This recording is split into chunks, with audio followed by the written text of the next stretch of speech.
Hey, what's going on, you bagons that seem to always have a belly ache? Today we're playing some Zoroark, not just any Zoroark, Liam Halliburton Zoroark build that I use to win the biggest regional championship of all time in Pittsburgh over the weekend. This build is super sick. The deck is a ton of fun. Before I break it all down for you, though, huge shout out to Dragon Shield, of course, as always, for sponsoring the channel. You can check them over at dragonshield.com. Of course, I love them for their card sleeves. Specifically, their matte style of sleeves is my favorite. They got a couple different styles over there: non-glares, mattes, classics, and dual mattes. So there's a lot to pick from as far as type of sleeves goes, but even further, there's a ton of different colors. If you want some recommendations for the matte sleeves, I'm a big fan of the blood reds, the tangerines, and the magentas. Check them out, dragonshield.com. Link, of course, will be in the description, and code AzulGG will get you a discount over there as well. So most people, I don't want to say most people had written off, but Zoroark is very much a, I don't know, fringe meta, rogue deck, whatever you want to call it. It did show up pretty big at the World Championships, got second place in seniors and a couple in top cut in the Masters division. It was a little quiet over the first weekend of regional championships at Frankfurt and Monterey, but a big splash here in Pittsburgh with Liam taking the whole thing down. And the build is, I would say, pretty similar to what, actually, it's interesting. He has the Toad School tech in here, which is what Gabriel Fernandez and Marcos Fuentes were playing at the World Championships, but his engine style is a little bit different. They were playing like Janine's, and he's going with the ends PP up, and they were playing TM Evo and Arvin, and Liam has actually been playing Zoroark for a long time. He actually played Zoroark at the World Championships, a build quite a bit different from this. He still had Darmanitan in there and stuff like that, but he's always been a big fan of Cyrano, and he's maintaining true to that with this build. Still has the Cyranos in here. So let's go over the basics real fast. It's a 4/4 Zoroark, of course, the main attacker in the deck. It's got Trade as the ability to discard a card and then draw 2 cards. Night Joker is the attack for 2 dark energy. You choose one of your benched ends Pokemon's attacks and use it as this attack. And we only play one ends Pokemon. Well, besides Zorua, you could use Zoroark to copy Zorua to do 20 damage if you want to, or what you'll probably be using is ends Reshiram with the Virtuous Flame, 170 damage. So for 2 dark energy, we can use Zoroark's Night Joker to use the Virtuous Flame for 170 damage.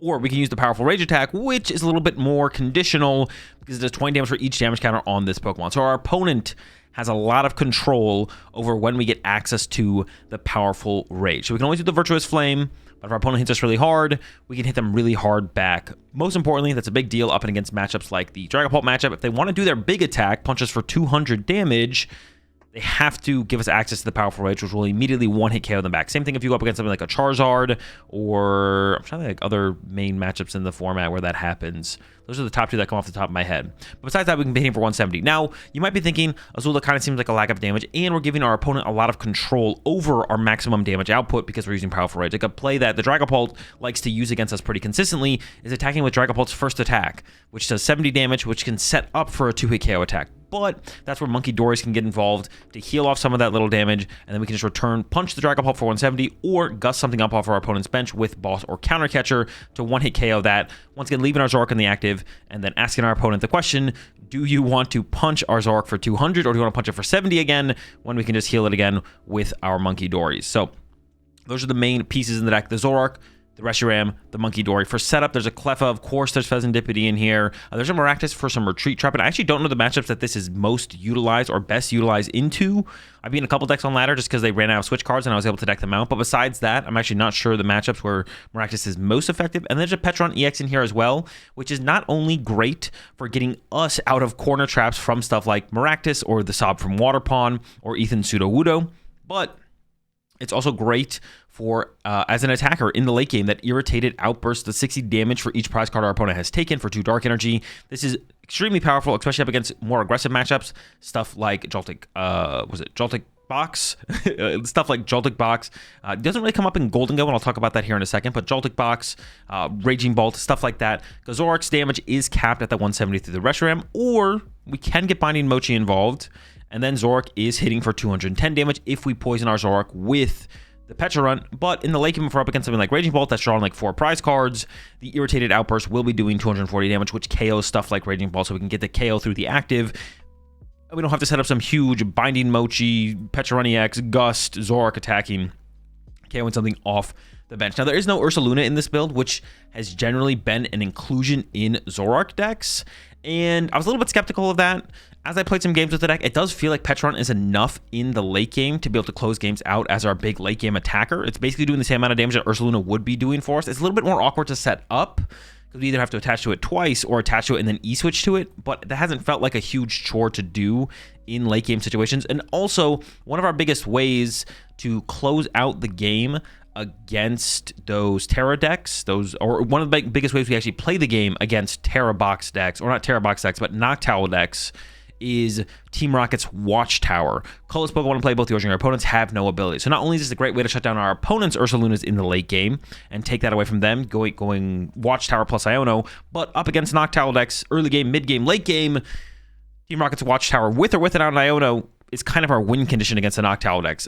Zoroark historically has had a bad matchup against Raging Bolt, Flareon Box, and Terra Box, especially now that Terra Box is playing the Iron Leaves. But with Team Rocket's Watchtower and Iono, I don't want to say the matchups are favorable, but it gives us a chance, like a pretty solid chance overall.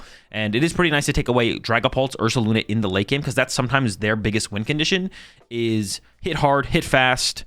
Ideally, we're hitting first most of the time, but if we go up against a Dragapult that hits before us, which is possible, of course, it's not ridiculous for them to get that off. Having the Team Rocket's Watchtower in the late game comboed with Iono can really lock out Dragapult from being able to actually close out games, because their only win condition might be through an Ursaluna. So the lack of Darmanitan, let's talk about that real fast, because I'm sure some of you are curious about the lack of Darmanitan. Darmanitan is pretty mid in Zoroark overall. It doesn't really help your good matchups too much, and is an awkward Pokemon to kind of have on bench and have in play. And despite what some of you might think, it doesn't make your Golden Go matchup that good. It does feel like Zoroark functions best when it's just Zoroark and kind of Monkey Dory, to be honest. Zoroark plus Monkey Dory, of course you need Reshiram as an attacker. Once you get the Darmanitan stuff in the mix, things get a lot more awkward. And the decks that Darmanitan is best against, or like theoretically best against, aren't like bad matchups to begin with. The 90-90 Snipe is really good against evolution decks like Gardevoir, like Dragapult, but both those matchups are favorable to slightly favorable, depending on their build. I think we're definitely favored against those matchups for the most part. Of course, depending on their build, it can be kind of close.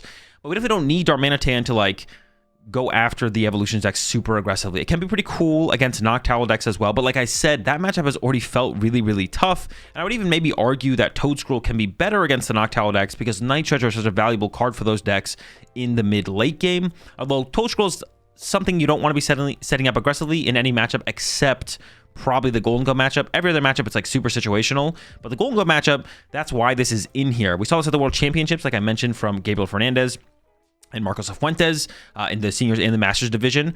They both had a ton of success getting second and top cut. And this is the Toedscruel, or this is the Golden Go tech, excuse me. This is Toedscruel. It's a tech for Golden Go. Darmanitan isn't as good against Golden Go as you might think. Of course, Golden Go does have to put energy in the discard pile to attack, of course. And if they do KO a big Pokemon like a Zoroark, they have to put a lot of energy in the discard pile, which does lead to Darmanitan being able to one-hit KO Golden Go. But getting to your Darmanitans before the Golden Go player boss KOs them can be tough. And then on top of that, even if you get a Darmanitan response KO to a Golden Go's first initial attack, knocking out a Zoroark, they're still ahead in the prize trade. And one thing they can do is they can put all the energy back in their hand from their discard pile and then knock out your Darmanitan, and you can't really chain Darmanitan attacks. Of course, from there, it is possible that you can go like Iono plus attack with Zoroark, and then the Golden Go player could whiff. But overall, I definitely feel like with Darmanitan, Golden Go is favored against Zoroark. But with Toedscruel, I think we have the edge for sure. The 2-1 Toedscruel line allows us to chain Toedscruels against the Golden Go player. One thing I'll mention about the Toedscruel line is don't super aggressively evolve to the Toedscruel if you don't have to. It kind of depends on how many energy they have in the discard pile already. You don't want to make it super easy for your opponent to just chase your Toedscruel before we've like cycled through our deck a little bit more. If our opponent chases a Toedscool, that's a lot less we have to invest to recover it than to recover the Toedscruel potentially. So yeah, don't overextend your Toedscruel. You don't have to evolve to Toedscruel immediately when you see it. If your opponent has no energy in their discard pile, Toedscruel isn't preventing your opponent from recovering any energy. And that's the point of this card, the Slime Mold Colony. Cards in your opponent's discard pile can't be put into their hand by an effect of your opponent's abilities or trainer cards. So that shuts down stuff like Superior Energy Retrieval, Night Stretcher are the main two. I think there's something else. Lavencia. The Lavencia Stadium in Golden Go, it also stops Lavencia. So it shuts down all of that energy recovery from the Golden Go player, which means once they invest into a big one-hit KO on a Zoroark, if you then have Toad Scroll in play on the following turn, it's going to be really, really hard for them to KO any more big 2-prize Pokemon. They'll probably be able to KO a Toad Scroll, but that's where the Super Rods and the Night Treasures come into play, and the Hildas, they Gust, chase our Toad Scroll, knock it out. We have 2 Toad Scroll in play, so they KO'd the Toad Scroll. So we have 1 Toad Scroll in play. We use Super Rod, we get back into our Toad Scroll, we bench a Toad Scroll again, and then we just kind of chain Toad Scrolls until they kind of run out of resources. They have a couple different ways they could KO the Toad Scroll. They can use the Golden Go with 4 energy total to get the knockout, or they can use the Baby Golden Go for a single medal, but they'll run out of resources before we do, and in the end game, they'll basically can't do anything. We just kind of win the game. So yeah, that's how you win, and that's how you do it with the Toad Scroll. And like I said, Darmanitan is not terrible against Golden Go, but this is why we've seen all the Zoroark decks try and find different ways to combat against Golden Go, because Darmanitan, you're just unfavored if you're playing Darmanitan and Zoroark, and you're not running something like the Cornerstone that we saw Mateus play at Worlds, or the Toad Scroll, which seems to be the better, more consistent way to actually beat Golden Go is the Toad Scroll. And that's why it's in here. It's basically in here only for the Golden Go matchup. If the Golden Go matchup didn't exist, you probably just wouldn't play Toad Scroll in here. And every other matchup, it's like hyper situational when you'd ever want to set it up. So don't ever focus on setting up Toad Scroll unless you go up against Golden Go. Cyrano build. So it is a Cyrano build. So turn 1, we're looking to get Zaruas in play.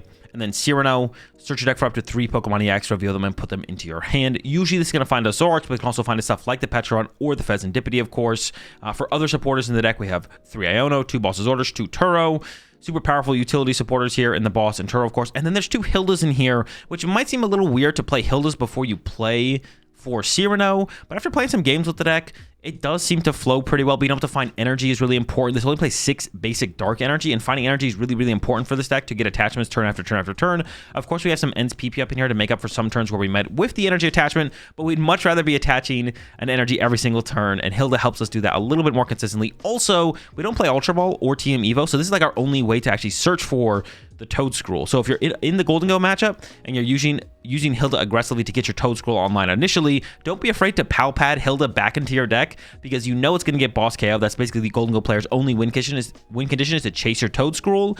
So don't be afraid to put Hildas back in your deck with Pal Pad potentially, to then be able to more easily draw into the Hildas, which allows you to more easily get your Toad Scroll back online.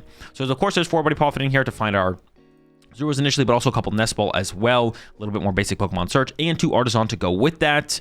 2 Counter Catcher, 2 Ends PP up, like I mentioned, 2 Super Rod, 1 Night Stretcher, 1 Pal Pad for the recovery. There's an E-Switch in here that can set up for really powerful plays where we can go moving energy off Zoroarks to Monkey Dories, or from Monkey Dories to Zoroarks, or from Monkey Dory to Monkey Dory to get 2 Adrenabrains off. The E-Switch is super, super powerful. Definitely a card that is of high enough power where I could see potentially running 2 in here. Actually, I think maybe the list from Fernandez and Cifuentes played 2. I don't remember exactly if they played 2 or not. Secret Box is the ace spec in here for just big, powerful turns. There is no way to like cherry pick it out of the deck, tutor it out of the deck. We don't play Arvin. We don't play Petrol, Team Rocket's Petrol. There's no way to search out the Secret Box, but it's just kind of an extra out to everything, basically. We only have 1 energy switch, but we also have Secret Box. So if we have basically double the outs as long as they're both in the deck of getting access to our energy switch. Same thing for like any other supporter, item, stadium card. It's basically an extended reach for every card in our deck. Supporter cards, you name it, it finds it. And then of course we have 2 air balloons in here for mobility. There's no Ends Castle, which might seem weird to not include because it is such a powerful stadium card. And it gives all of our Ends Pokemon free retreats, but the air balloons cover that pretty well, and our stadiums are pretty important, to be honest. Artisan is really, really nice to have in play, just continuously find us our basic Pokemon. Being able to get 2 uses out of this is great. We also want to synergize that with the Secret Box. And I'd argue probably the most important reason that we don't play Ends Castle or don't want to play Ends Castle is because there's a lot of matchups where us trying to stick Team Rocket's Watchtower in play is really important. So if our mobility card is a stadium and there's another stadium we want to be in play, that doesn't quite work.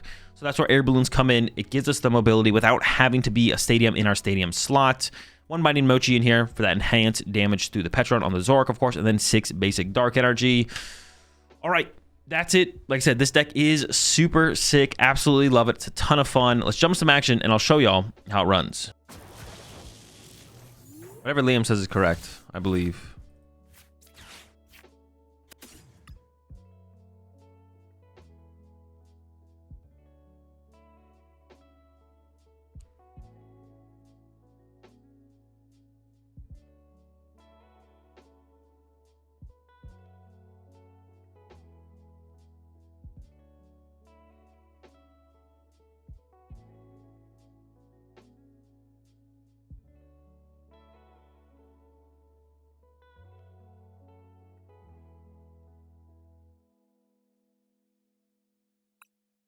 Where's the Skrull?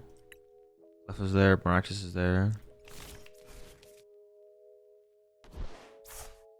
This actually might be a Maractus matchup, right?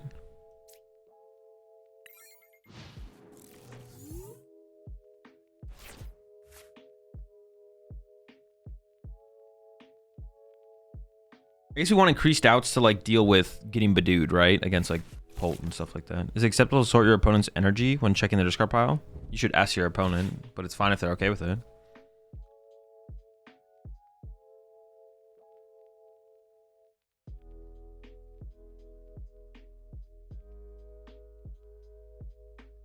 So why did he concede? He could have come back. You'd have to ask him. It's because he didn't want to play out the rest of the match. It's a pretty bad matchup, so. It's a pretty bad matchup. The chance that he was going to win it was pretty low. Once he was already down one game.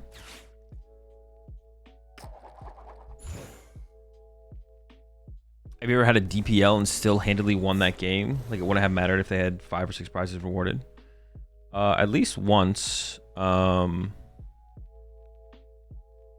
least once, but I don't remember besides that. It was at OCIC. I was on stream during day 1, I think. I've accidentally like retreated twice or attached twice or something. I don't even remember. And then I got a DPL, but then I beat them. But I beat them because they only got out 1 Archeops. But still, they got out 1 Archeops turn 2. And oh no, I got the DPL and then they put out 1 Archeops. So maybe they could have waited. Maybe they could have just been like, oh, I have a DPL. Maybe I'll just wait to get a second Archeops and play on the following turn. But they did solo chops and I beat them. Wait, should you have dropped Watchtower? Maybe. I didn't think it was going to be this, though. I didn't expect Squawky. I expected Joltik Box. So I think it was correct for me to not put it in play. This is the correct play, for sure.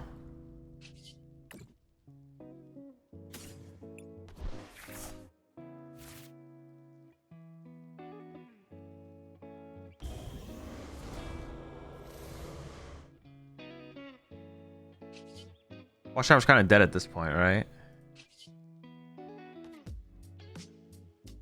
How much HP does Retrogram have? 130? I kind of want to KO the active here. I guess I want to have hated in this matchup, do I hate a 4th Zorua? No, I only probably want 3 Zoroark set up unless one dies. Nice. Oh, I got the air balloon too. Sick. Patch is still good. Attach, retreat, knockout. Wait, wait, yeah, 170 KO. Patch is good. Patch is good. Ion or boss? Which one do I want more? Which one's better? Which one's higher value? Wait a second. If I KO this and then they pop, oh, what the fuck? This guy will KO me back. Wait, that's not good.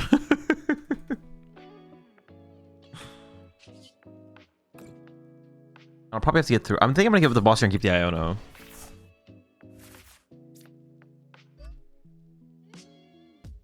You have Palpad? Doesn't matter? Well, no, that is just not true. It matters a lot. Which one do I want access to sooner? One of them is in my hand. One of them will go to my discard pile. And then I'll have to find again. Oh, shit. I'm clicking too much. Too many clicks. What did I click? Outrage? We're still in a pretty good spot, though, to be honest. We are still in a pretty good spot. Chase Magnemite, leave Squawk for later. That honestly, if I had the chance, Kevin, that might have been a good play. But I played Cyrano, so I couldn't boss this turn. But honestly, that might have been the play if I had been able to do that. That's true. They do take 30, right? So I could have gone Mochi knockout into Petrunt for the last prize cut or something like that. Oh, chill, chill. I got the whole squad out here now.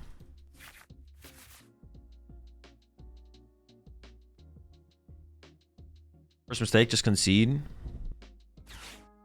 You wish you kept that boss now? Could have been pretty chill, yeah.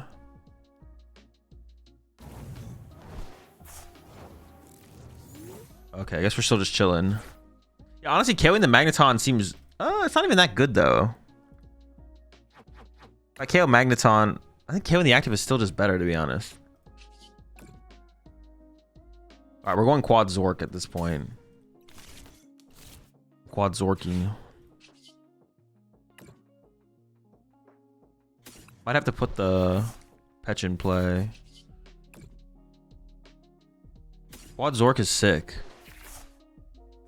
That's sick, man. It's sick. Super duper dope.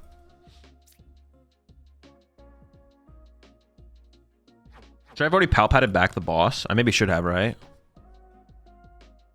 Nah, we're chilling, we're chilling, we're chilling. I probably should palpate back the boss, though. Probably should have done it at the start of the turn. It's fine. Oh, I can still play Iono this turn to see more cards. I have 4th Zoroark and Nest Ball for Fez. Does it really get better than that? This is +6, though. That's a lot.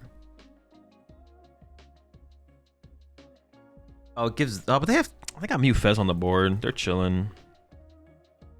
I need to find the boss. Yeah. It's probably correct to just play the Iono here. We can just, like, triple trade into it. Okay, now we got the boss, so we could, like, shuffle first to try and access more draw power. That's, like, fine. Infinite draw power. Oh, I need an energy, though, too. I had the energy in hand, right? But they have no energy in the discard? No, they have 3. I guess I could get the Mochi. I could get the Mochi here to KO. Oh, my Fez is prized anyways. Okay. I could get the Mochi to just KO this turn and then look for Petron for my last prize cards. Should have gone to Air Balloon Zoroark so you don't have poison, right? Oh, true. I didn't even think about that, to be honest. Good call. You can KO Mew and Fez as well. Yeah, we can just like Gus. If I Mochi without Arven, just draw into it naturally. Secret Box or naturally drawn into it. Bro, I feel like it'll be actually kind of interesting. I feel like that question, not like I'm not hating on you or anything, Breaks, but because there's so many new players who have gone to the game in the current era of the Pokemon TCG, where so many things are so easy to tutor out of the deck with certain cards that including one of like Mochi in a deck that doesn't play Arven seems weird, but it's actually just like fine. But once we like lose Arven and like playing something like a Mochi in it, like it's like yeah, because I get that question a lot, and it's like you just you draw into it eventually. We don't need a way to tutor every little card out of our deck with extended outs. And the game, like historically, I feel like hasn't had that as well. I don't know, it's just like interesting how many people like ask questions like that when it's like, yeah, we'll just draw into it. That's how we usually find stuff. Back in my day, I had to research into my one of Mochi. Kids these days with their Arvening for their Mochi, bro. Well, I kind of want fodder for discard, so I can shuffle with this, I guess. I thought we couldn't play something like an Arven. It's just that, like, oh,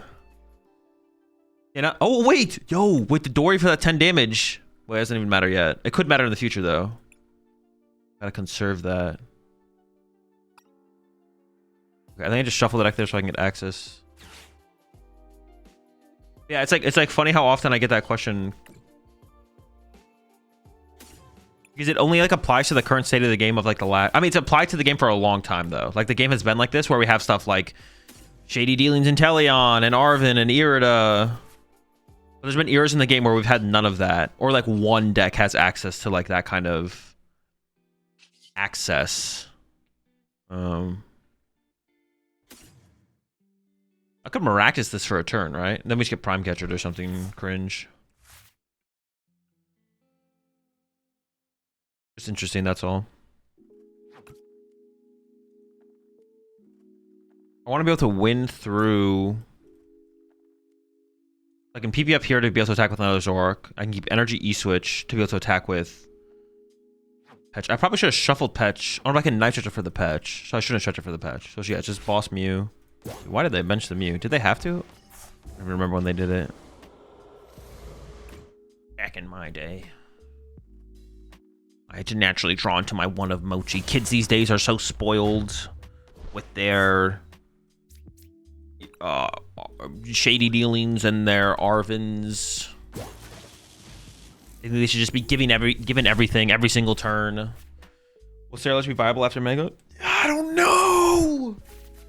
We'll know more later this week, though.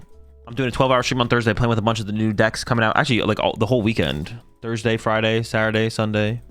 The stream will be a little bit late on. There's going to be a shorter stream on Saturday, but I'll be doing pretty long streams on Thursday and Friday and Sunday for sure. Why attach Shark to Zoroark? Because I want to be able to win through Petra Run. After they take this knockout, I can go attach a Petra on E-Switch. I currently can't kill this unless I get like other stuff. So now I can Night Stretcher for Petch. I wasn't guaranteed to energy off my prize cards there either. And I'd be able to set up a Zoroark no matter what because I have the End's PP up in hand. And I'm not scared of them hand disrupting me because their deck doesn't play hand disruption. I play one Super Rod. Get back this guy. Okay, the chance that we lose this game is so low, but it is possible.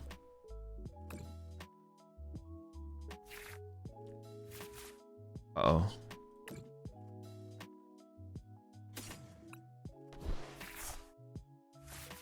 Uh-oh. We got the Mochi. Gosh darn it, Liam. Where's my Ursaluna? Okay, we're chilling. So now I can go... Wait, what does this thing even do? Yeah, okay, we got the Nest Ball. I don't want to put the Petch back in the deck, though, because I had a... Although, maybe I should have put it back. No, because I had a Night Stretcher in the deck. I had a Night Stretcher in the deck, so...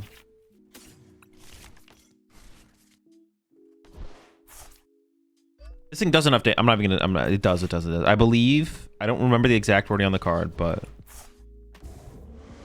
He's swinging. Oh. Fool! You gave me the nuts!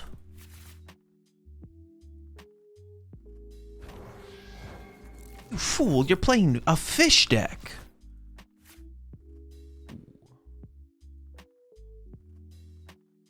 You fishy fool.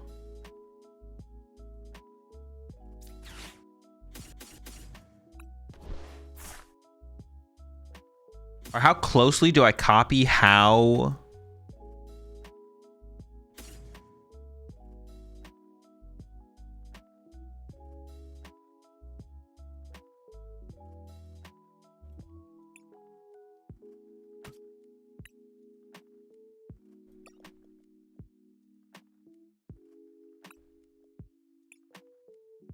What item do I grab here? What would be like useful? End's PP up probably would be the most powerful potential if we start to get overrun or something.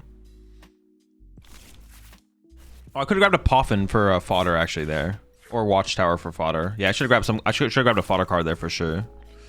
Should have grabbed a fodder card.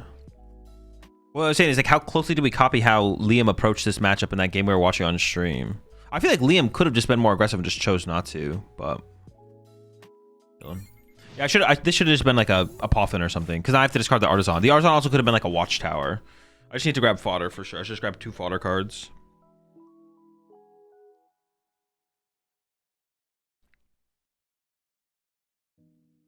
Is it worth getting Nest Ball for Reshi to avoid putting Artisan in play?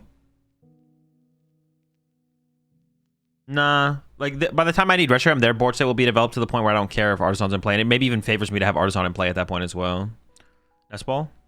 I didn't even be that aggressive. I'd rather save my Nest Ball for like mid-late game situations. You need Monkey to copy Liam's approach or no? Yeah, but well, I don't know why Liam played it like that. Maybe it was situational why Liam played it like that. I don't know.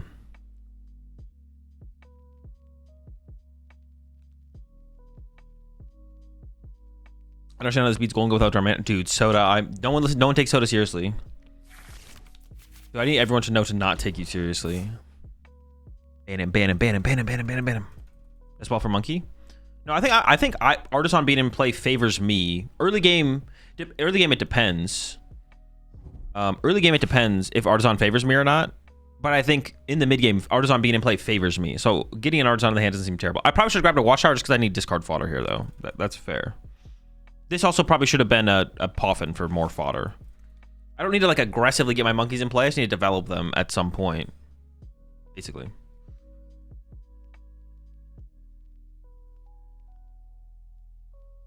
Oh, I did know some of my prize cards though, right? Like I prized an End's PP up. Something else. Arm's not help for Stango so much. Dude, don't feed into Soda. Don't listen to Soda. I didn't realize it was Soda asking the question until it was too late.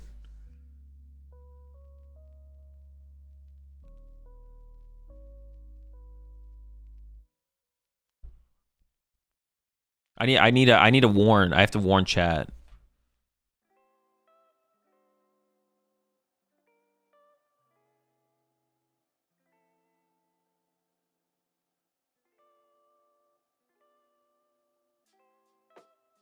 Yeah, Echo Rage Bait is pretty peak. What? No, it is not. Wait, Soda's why does everyone hate him? Whoa, chill. No one said they hated Soda. Just an infamous rage baiter. Yeah, I guess they gave me Artisan, so now my Artisan is discard fodder, I guess. Which I guess it's better to have a watchtower for late game, so I have control over the stadium more a little bit, I guess.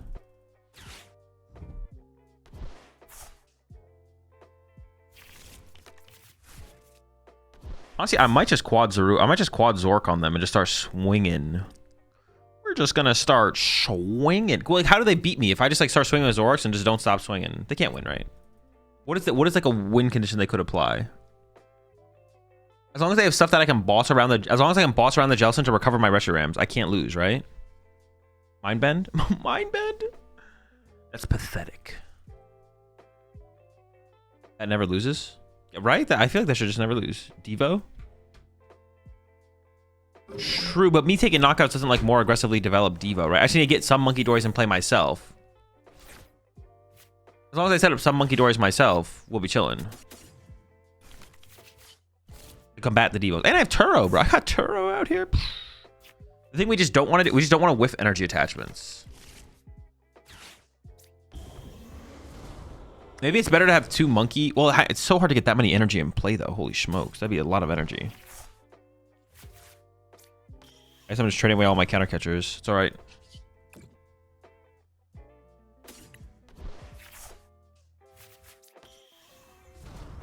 We're trading, baby.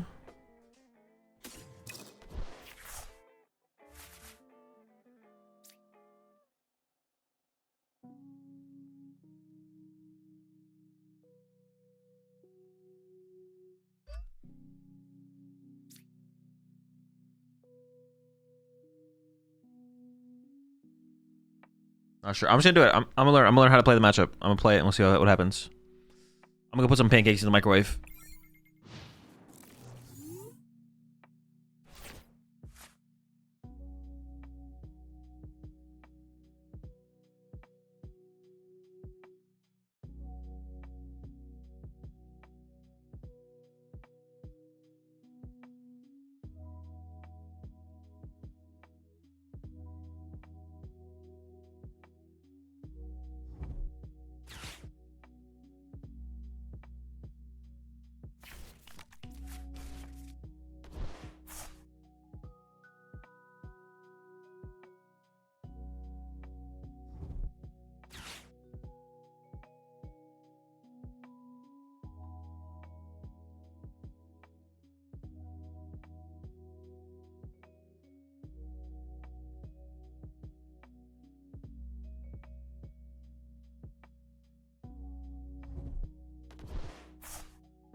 I didn't miss anything, right?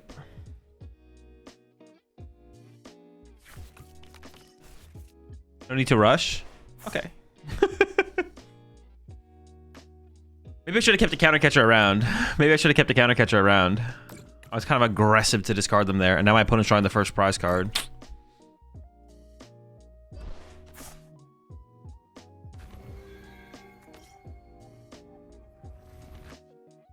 My Zorua, no! Dude, not my Rua. What did he ever do to you? What the heck?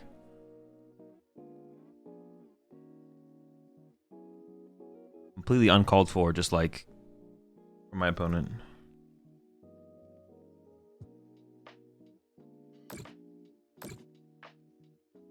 We could actually have a nuts turn where we double Monkey Dory KO this. I have the E-switch in hand. I just need to draw into a bunch of dark energy. Like a lot.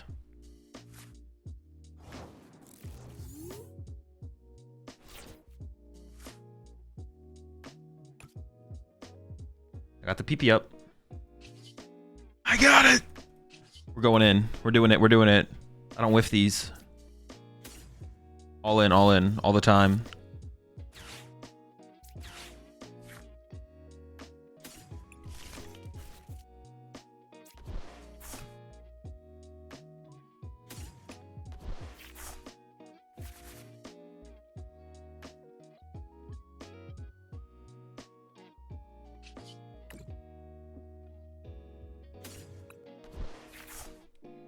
Oh. And Cleffa dies again. Cleffa's down. Cleffa's down.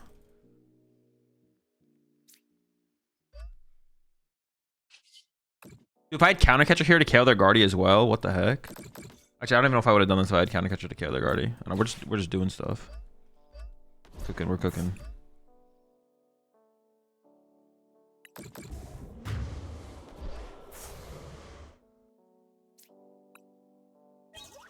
Cleffa is just the best discard fodder. Just like #1 discard fodder. Like, makes things so easy.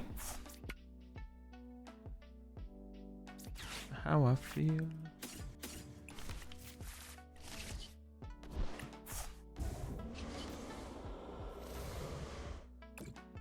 Chillin'.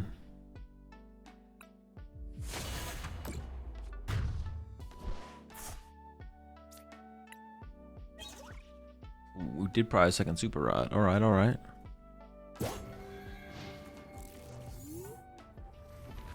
think I've ever actually benched Cleffa. I don't know. Yeah, does it ever make its way into play?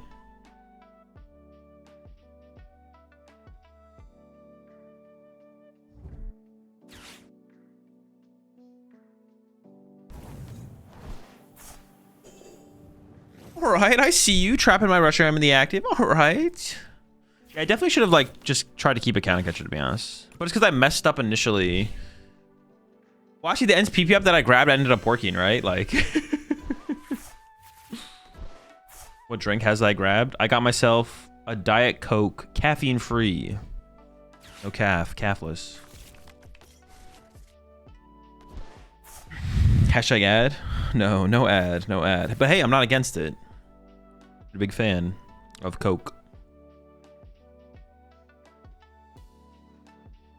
Does this deck gain anything for the new set? No clue. I haven't thought about it, to be honest. I guess maybe Yveltal. Yveltal could be a increase for sure. No sugar, no caffeine. What's left? That's a good question. I don't know, but it tastes good. Are you cutting down on caffeine? Been trying to myself recently. Yeah, definitely. I still do pre-workout for lifting, and then I'm still gonna be having caffeine when I'm like doing like really late streams. But besides that, I'm gonna cut back on the caffeine a little bit for sure. Like super late streams, super long streams, and then pre-workout.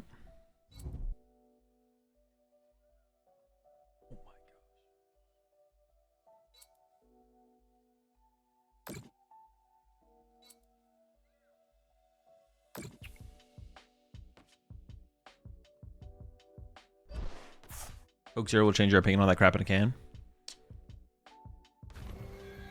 I've had Coke Zero. I prefer Diet Coke.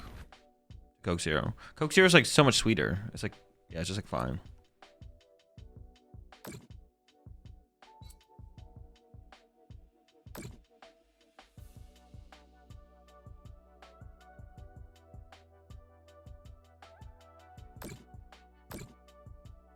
Are they not even killing it? They're just punching it? That's pretty rude, actually. It's pretty rude.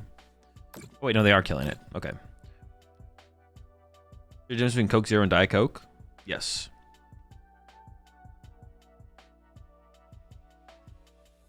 Coke Zero is trying to more replicate. I believe it is. Diet Coke was just like something they made to like make a diet drink as soon as possible. But then Coke Zero is like trying to replicate Coke as much as possible while still being 0 calories. So there's like a difference. Like theoretically, they don't need to both exist, but one came first and they came up with like a better one afterwards. So, or what they perceive to be better, but. You boss for balloon? Well, no, they're killing me. My Reshram's dying, so I can just go get another Reshram off Artisan. We can find boss a couple turns from now and win the game.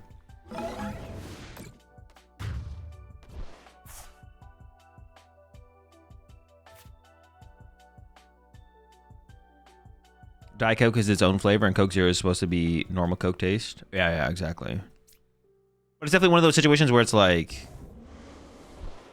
Coke Zero or Diet Coke is just like what they made. They tried to make Coke with 0 calories, and then that's what they came up with. And they were like, oh wait, we can do it and make it taste closer to Coke, and then call it something else. But they didn't get rid of the other one. They all taste different though? They definitely all taste different, yeah. Or that would be my assumption, because like Diet Coke came out way before Coke Zero. Unless I'm like literally trolling, but I'm pretty sure I'm not. Pretty sure I'm locked in.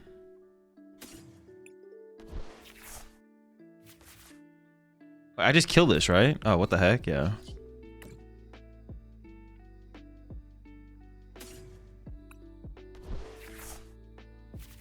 There's no reason to Iona them either.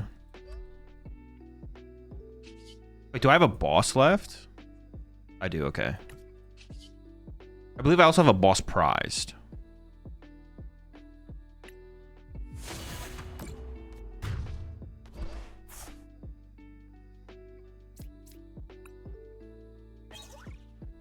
I did, yeah.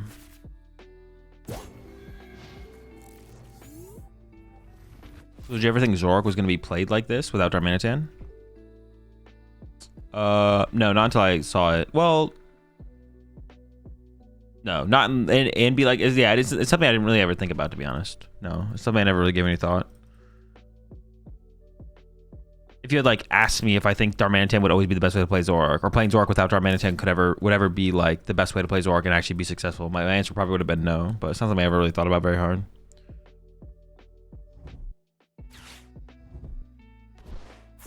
Another Reshiram will be game? No, because I just have to boss around the Jellicent and then recover my Reshiram and I'm fine.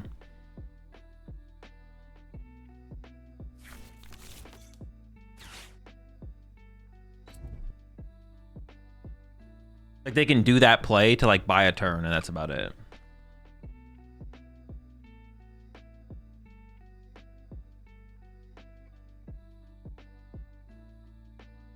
This is how I first tested Zoroark, and it came to the conclusion that it was trash. Well, back then was definitely a different metagame, to be honest, Soda. So like back then it might have been trash, to be honest, but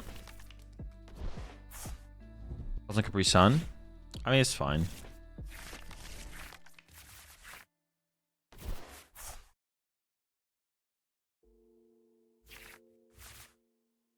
There's got to be. My hand was huge, right?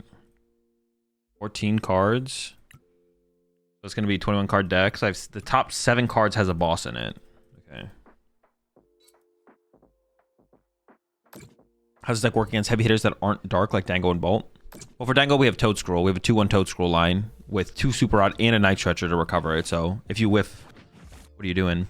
And then for Bolt, you have Watchtower. I assume Bolt is still pretty tough, though. I have to imagine Bolt is still pretty like a tough matchup. But for the Owl decks in general, you have Iona Watchtower. Like your play is like Iona Watchtower cheese, basically, against all the Terra decks. Bolt, Terra Box. There's just some other ones in there. But yeah. What does it do against Greninja EX? I mean, nothing, but nothing beats Greninja EX, so. Do you think that Liam would win even without the concede? The board state was really interesting and favorable for Jelly. I think, well, it was only favorable though. See, I think Liam just played the game 1 too slow. It would have been really interesting to know his process on that. But I think Liam could have played more aggressively. Oh, I guess they could actually trap this Reshiram right. Oh, I have Turo in my hand. Never mind. I guess this is actually what can happen is they can Frillish trap. I don't know Frillish trap it, and then I could get stuck. Like thinning out the deck to play around this play specifically. No, but I have monkey doors of my own. It would take them so long. Actually, it won't take them that long. Actually, am I dead? No.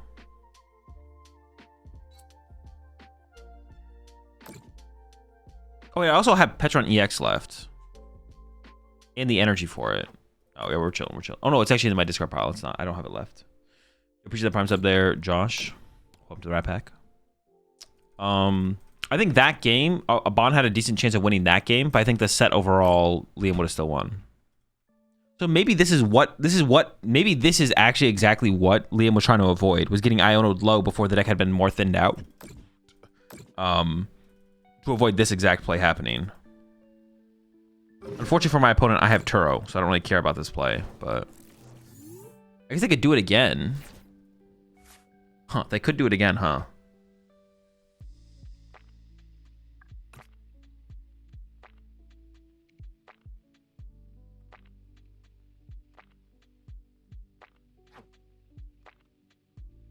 They're down a Super Rod and 2 Frillish, but they have 2 Night Stretchers left.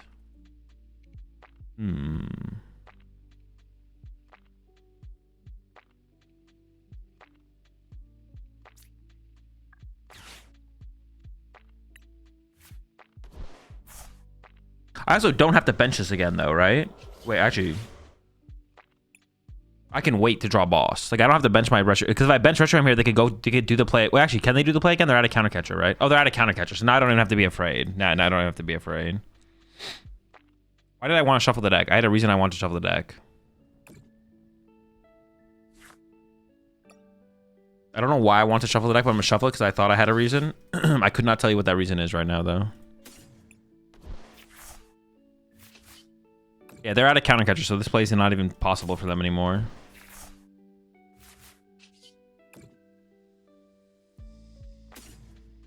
Air balloon? Oh yeah, the air balloon. That's right. Just shuffle for the air balloon. So I throw this down, retreat, knockout. They can't bring it back up again.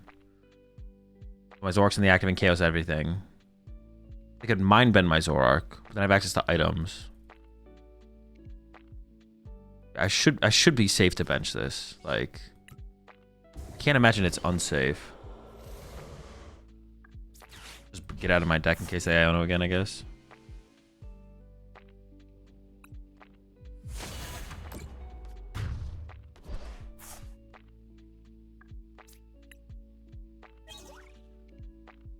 You don't kill Clefairy? Oh, wait, Clefairy works here, yeah. Ooh. Oh, hold up.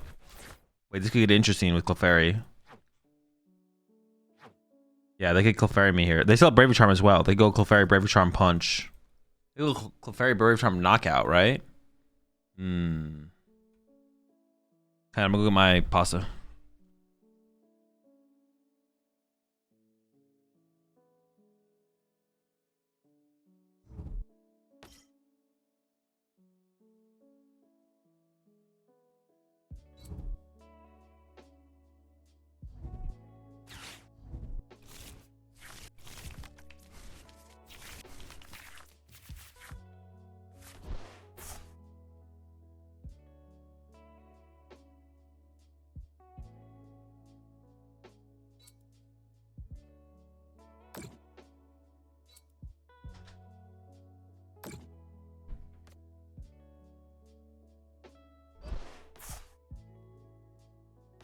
Okay, I can see the reasoning by like waiting.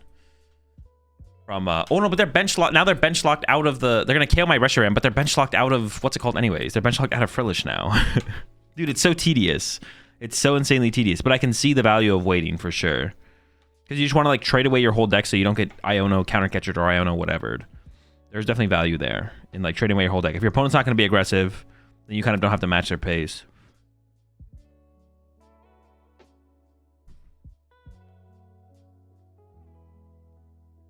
What happened to the pancakes? I forgot I had pasta, so I went pasta instead. I'll have the pancakes later.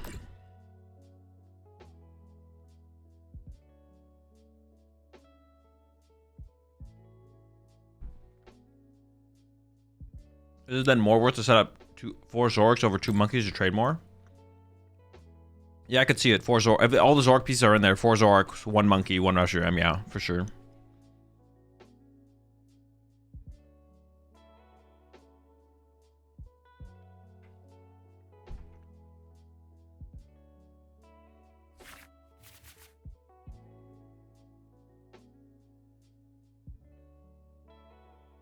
Pancake ravioli?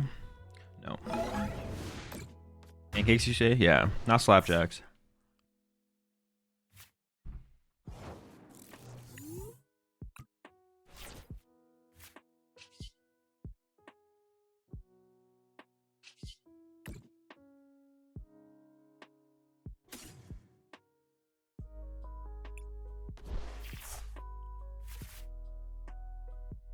Oh.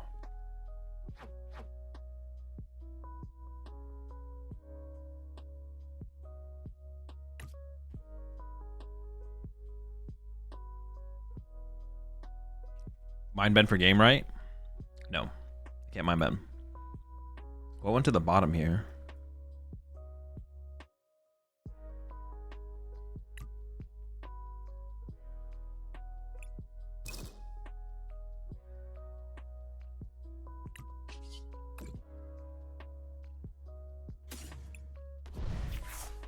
Okay. Maybe I should have left the artisan in play, to be honest, so I could like get my Reshiram back. Yeah, maybe I was a little bit hasty with that. Wee bit. Oh, I also could have killed with a Zorua. What the heck? Sure.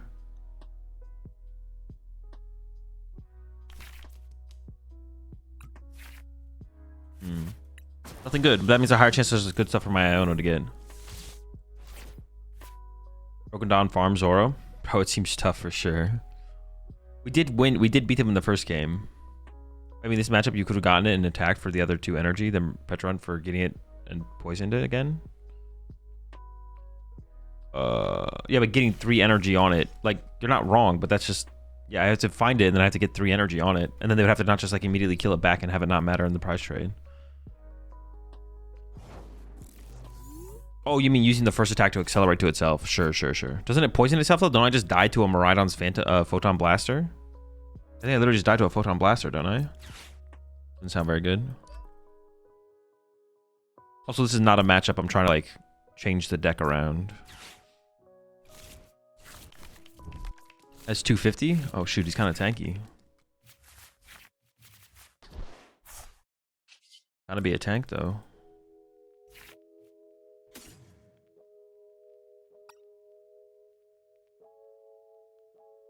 Oh my goodness. Oh wait, it wasn't that bad. I was like, we probably all of our... This deck only plays 3 Iono as well. Wait, no, I have 2 Cyrano in hand, don't I?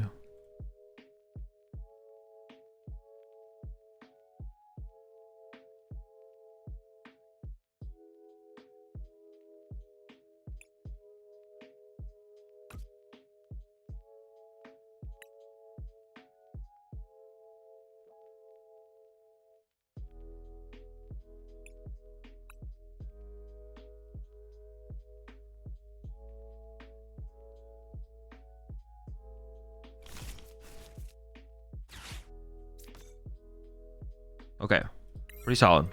No complaints. Love the streams, but I've been dying to know, where does the chip eating cables come from? Joke? There's no joke. He just eats cables.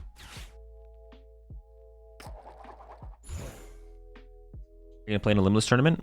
If I'm ever playing a limitless tournament, it'll be in the stream title. Does Guardy ever add a Shaman to help with the Terror Box matchup? No, the deck's already favored against the... Or do we just take the L? Guardy is very, like, solidly favored against Terror Box. Guardy is not scared of Terror Box at all.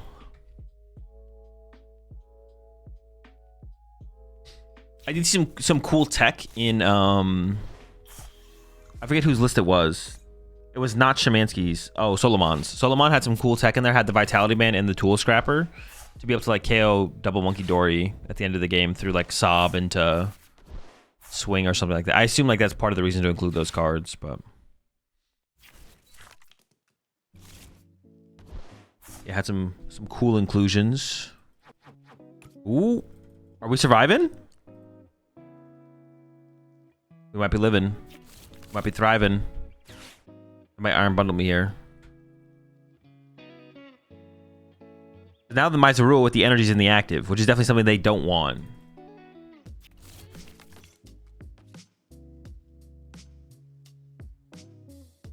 But Terrorbox won 38-38 against Guardian Pittsburgh. Curious. I mean, even if it is, I think it's solidly favored for Guardi. But even at the numbers, even if those numbers are correct, that's still 50-50, right? Like,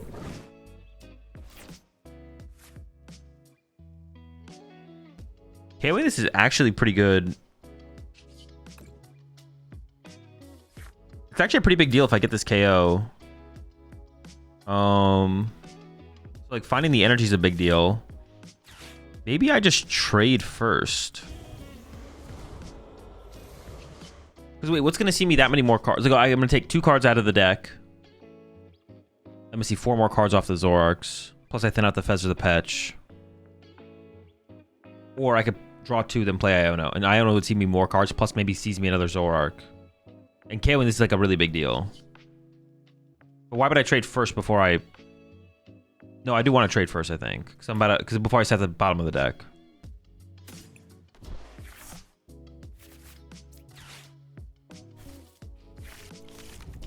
One has 3 cards. Yeah, but the KO is just so good. The KO is so high value. This means I can't pop Magneton without putting me back on even prize cards. This hand kind of sucks though, I'm not gonna lie. This hand's pretty bad.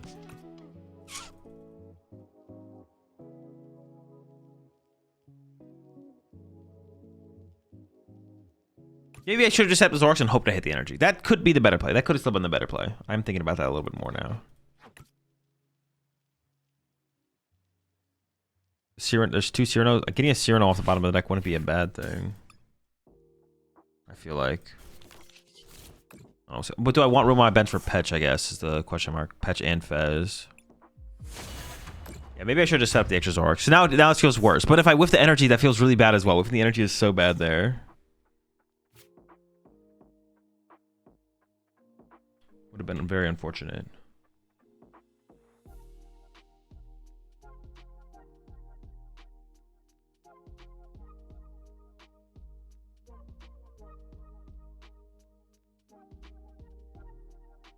You remember who was that Tecta Wellspring in their Zar deck in Pits this weekend? I do not know.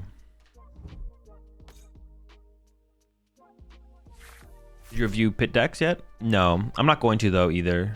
I thought I was at first I was going to, but then I was like, I just don't really care to review Pittsburgh because like it's a new format literally this weekend. Usually I'm interested in that information and like looking at deck lists and like analyzing the metagame and all that stuff like that. But I was like, I kind of just don't care.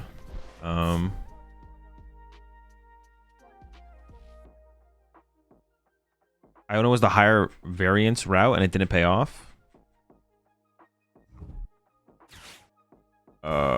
I have no idea what you're saying, Falcon. I want to find energy this turn. I did find the energy. Ursaluna and Zoro's not a good choice. Ursaluna's pretty good in Zoro. It's pretty good. So now we have... You saying you got lucky? I guess. I don't know. I mean, I got what I wanted. I wanted energy. I got the energy. I don't know what we're yapping about here. I'm not saying it's the correct play. I'm just saying, like, yeah. I wanted energy. I got energy. Yeah, appreciate 7 months there. Sumringer.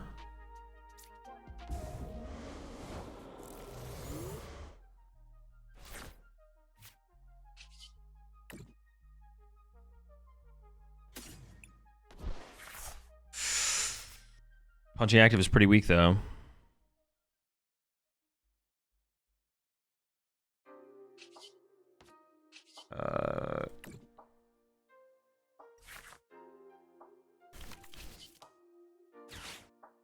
Maybe they don't have a gust. Maybe they get catcher tails. They have Zekrom already set up on the bench as well. I feel like I'm pretty screwed here. Maybe there's an out.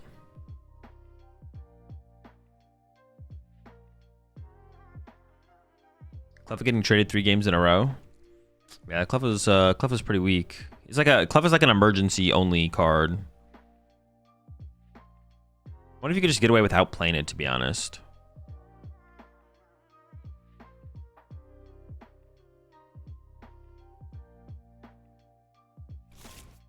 I probably should have just committed to the Cyrano. Lower odds on hitting the energy, but I set up and still give myself decent odds of hitting the energy. That should be Ethan's Pichu. Liam told me. Told you personally. What's the most played deck at Pittsburgh Guardy? On the list it says Poltnor. It says Poltnor was. Limitless is probably slightly more accurate than the stats they have at the tournament. I would assume that Robin's list refinement is a little bit more accurate than whatever they use at tournament. So I would trust that over whatever they said at the tournament. Because it's like post-tournament, so there's like more time to adjust the stats or whatever. Oh, they whiffed? Okay, hold on. Winnable.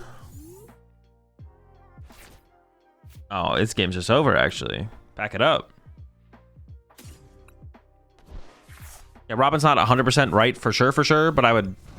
Yeah, it's like post-tournament, so there's more time to like adjust for stuff and things. Yeah, I would just trust Limitless over the tournament stats.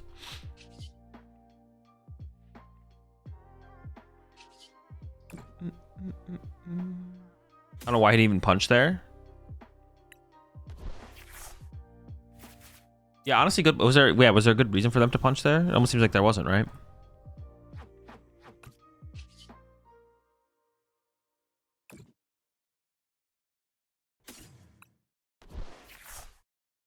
Do I ever want a Zorua? I have another Zoroark that I could draw with. But to win this game, I might want... To win this game, I want Fez, so Fez would be down here. Fez and Petch. I don't have room for Fez and Petch if I bench Zorua. Look at the KO Zoroark without punching there. Well, they could just wait and hope to draw Augusta, KO my Monkey Dory or something like that.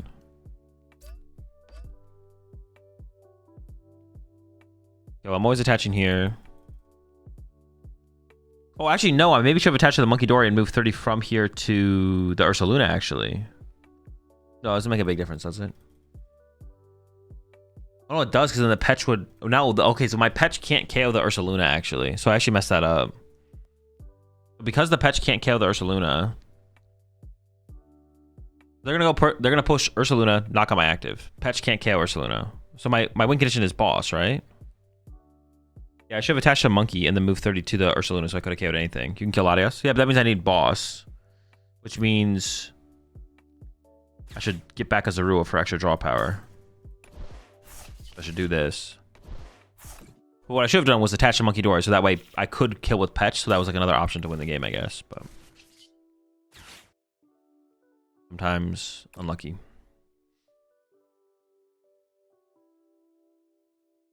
Petch is 6 times 4. Yeah. So I need a boss now. Or I need to leave a 1 prizer on the active and Iono them low. Which could also work. I could even get Maractus involved, I guess. I could Maractus their Ursaluna Iono. So we have outs here for sure. Maybe I even go and Palpad back the... Okay, we have some outs. We have some options. And we have a lot of draw power. Oh, but then, yeah, I guess would I commit... Well, now that I put the Zorua down, I have triple Zoroark. So yeah, going the Maractus route seems fine, to be honest. Maractus trap the Ursaluna. Is their Prime gone? And their Prime is gone. So, like, maybe they have a switch, but... Was it ever a play to trade away energy to power up bench Zoro so you could attack with that and keep the damage one? That was... Yeah, I thought about that after, to be honest. I thought about that after, but that would have been a play as well. Because that means Ursaluna would have been activated. I thought about it too late. Never lucky. All right. A couple different options. I'll put the air balloon on this, I guess. Does it really matter what I put the air balloon on? Not really. I'll set this up. If we find boss, we win. If we don't find boss, we don't win. Okay, let me look at this real fast. Do I want to put an Iono back in the deck? Is the question. Might want to build a Fez. I have 2 boss in here. I have 0 Iono. Secret box is in there as well. If I put the Ionos back in the deck, I decrease my odds of seeing boss. I can draw 9 cards. I could just go all out to try and find the boss. But then if I whiff, that sucks. But if I'm never committing Fez, then I should always commit for the... I should have always committed for the Maractus. Because if I get to the point where I would Fez and then don't Fez...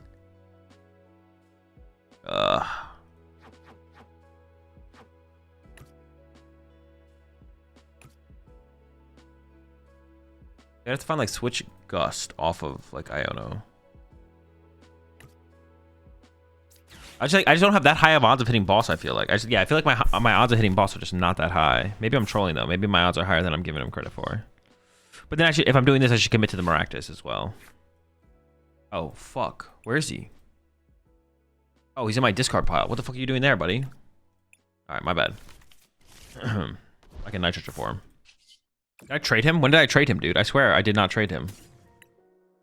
I didn't mean to. I didn't mean it. Shoot, well, I need a supporter here.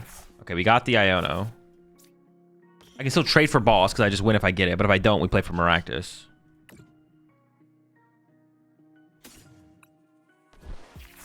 Okay, we whiff the boss.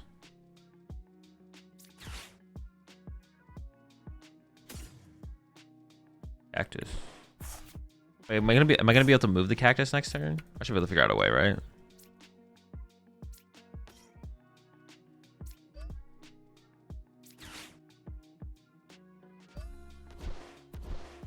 I feel like this is a pretty high odds of winning the game situation, so it feels like it's... I should probably super add the energy back to the deck, right? So I can harder treat the cactus and use the boss, which I still haven't found, but theoretically we find it off Iono for... Oh, I'm only getting 2 off my Iono. Watch Arrow to disable bear. I mean, it doesn't really matter. They have Zekrom. Doesn't make a big difference. Corner. Azul no cat, my Slowking deck would eat this op alive. I don't know what I'm supposed to do with this information.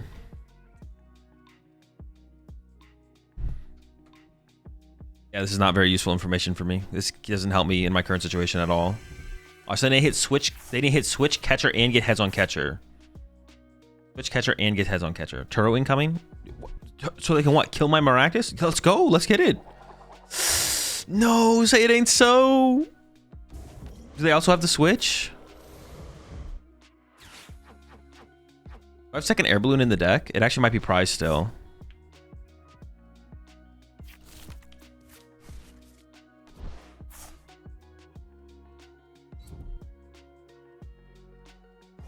Okay.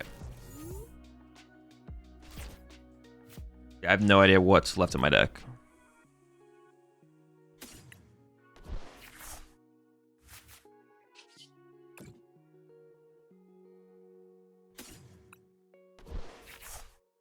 Okay, that works. I can freaking move my active. Dude, there's no way we just be whiffing out here. That's insane. All right, what went to the bottom of my... Dude, what? It's like right there. Everything has to be right there. It is so close. Burning my nitrogen is actually kind of unfortunate, to be honest. The next card, Trust. Dude, it literally is. Like right now, they can retreat to Zekrom and Gust Heads win. Or Catcher Heads or Boss win. But it has to be like... Is it literally attach... E-switch. But now I need that ends PP up that's on the bottom of my deck, right? Yeah, I do. So now I have to play the Cyrano to shuffle. So I need the ends PP up and I need an energy next turn. And I need boss. Holy smokes. Back into the corner. So now they once again need switch catcher heads.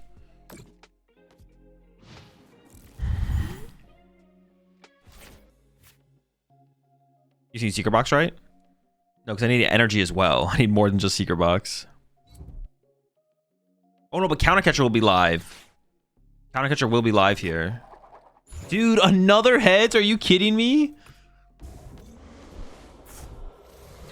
Armine into the switch. No switch. They have one catcher left. Okay,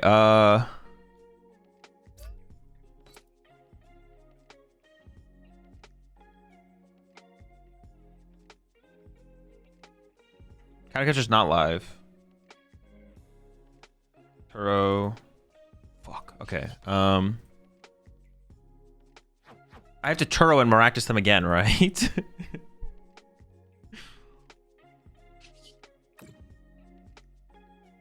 Air Balloon PP up. I don't think I have the air balloon left, right?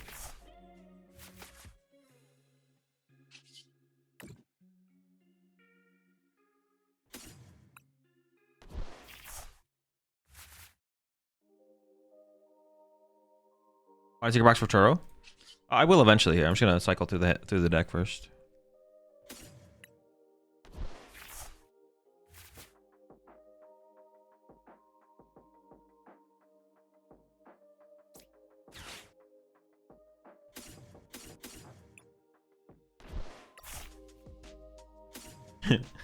Secret box for a Turo. Maybe I should have said secret box first.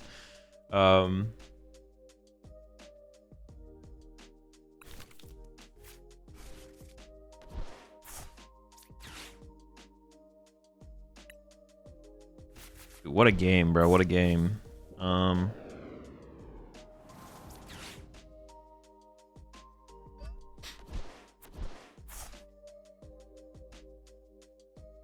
Could attach. Well, hold up. I might need Petch, right? Yeah, I should just keep the bench base open. But I don't want to bench the Petch. Corner again. Oh, they can't attack with Ursaluna because I have the stadium in play. I was wondering why they didn't attack with Ursaluna. What Mega are you excited for in the new set? All of them. Should have attached the other Zoro to have 1/-1? No, because I'm able to move the active. Oh, but I guess I have Petch, right? Sure, yeah, I have Petch. If they have a hand, they don't play hand disruption though. I don't have to play around their hand disruption. Dude. You had game? How did I have game, Johnny Danger? Why not tell me? Why not educate me then? How did I have game? How did I have game?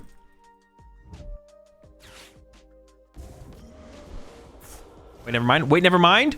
Never mind. I didn't have game? I know! All right, let me... let me trade. It was trade. Oh my gosh. All right, I'm locked back in.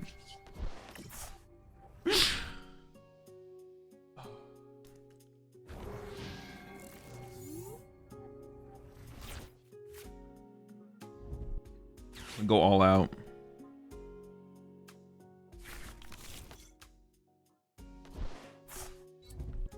Go.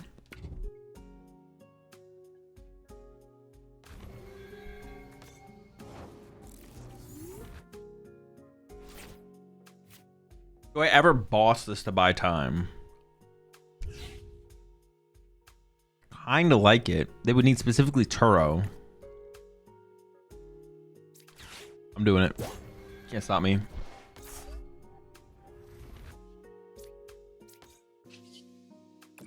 Chilling.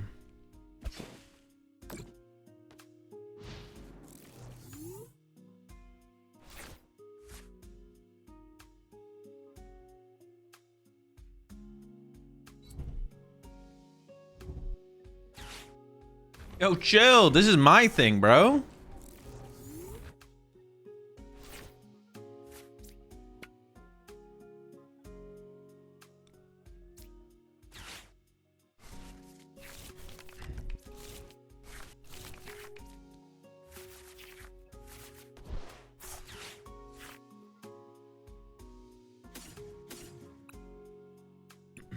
Well, hand's dead, so...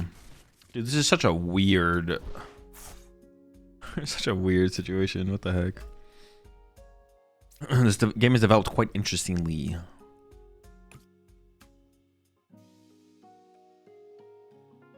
True, we are clefting here. Dude, my board just sucks ass now. I should have probably just never benched the Monkey Doria when I went for the Miraculous play. They never have Turo KO next turn. Like, I could have been like a little bit more greedy, aggressive. I don't know.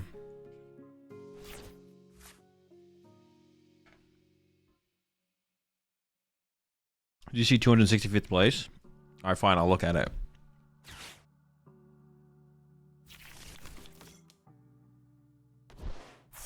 If it isn't interesting, though, bans will be sent out. Dude, what the fuck is this? Were they cooking? Dude, they might have been cooking with this one.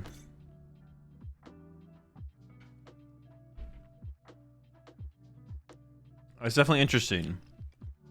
That's not what I expected. You know what? Honestly, I'm impressed. I'm impressed. Sometimes you guys tell me to take a look at a list. I'm like, bro, this is literally the same Gardevoir 60 everyone's been playing recently.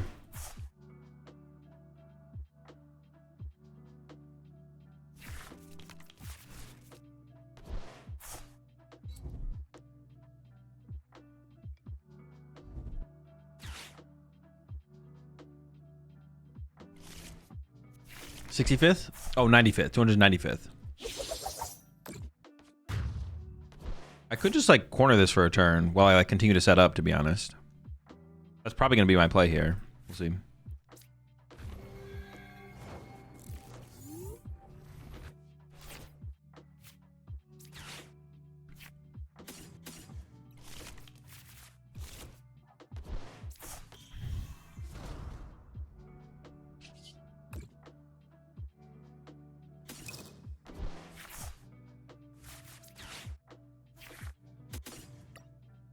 Schoolies? Coolies?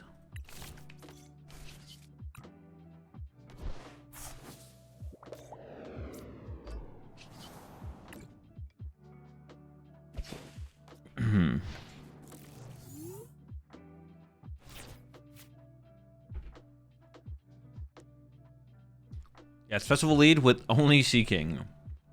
Seeking lead. No apples.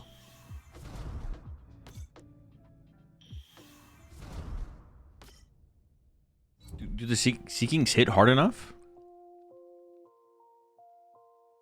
I don't know if they hit hard enough, to be honest.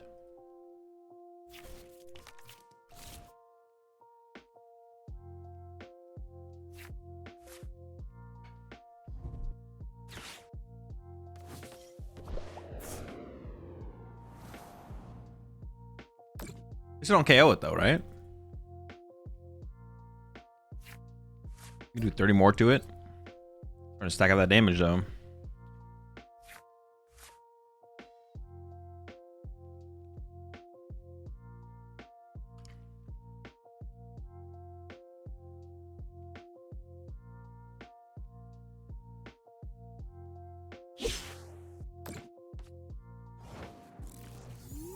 All right, attach retreat.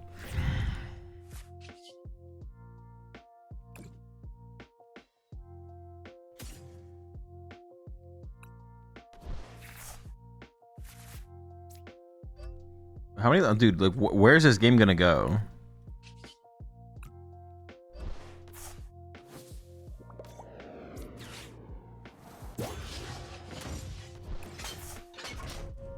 I have no idea where this game is gonna go. I'm just chilling.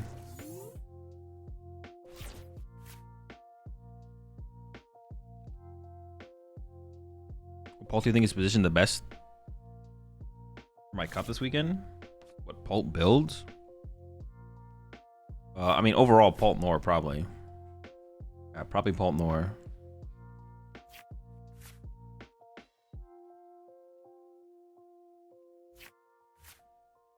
I think, yeah. I mean, yeah. You want a chance against Guardy, I would assume. They'll turbo this eventually, I guess. I'm kind of fine just continue to chill, though. I don't know what I'm waiting for, to be honest. But we're just straight chilling.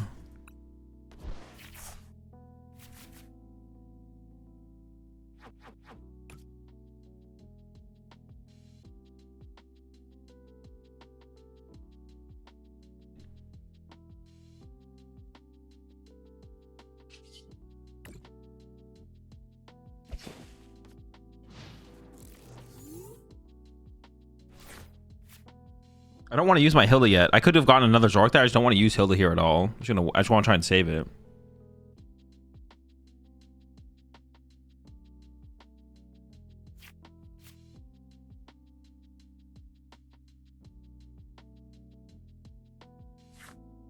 Also, they have a lot of their energy tied up in weird places right now. Oh, maybe I could go for like a Turo Toadscruel counter catcher. I don't know. We'll just wait. There's a Turo.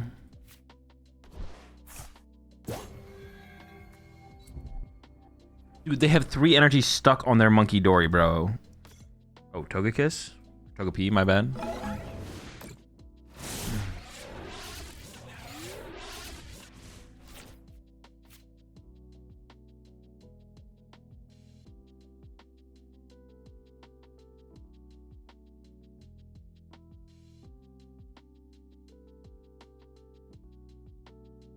I just want to leave the energy there, right? Like, I do not care. They have 3 energy stuck on that guy. Interesting. So many things to think about. I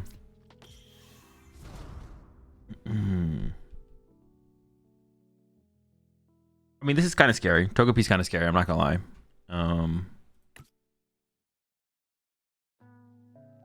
Throw a Monkey KO Togepi? No, that won't work. I don't have 2 energy. I mean, we should just trade first, I think. I just gotta figure out what to trade. I think I'm gonna get rid of a Reshiram here. I don't know where my other Reshiram is. I'm hoping it's not prized, but...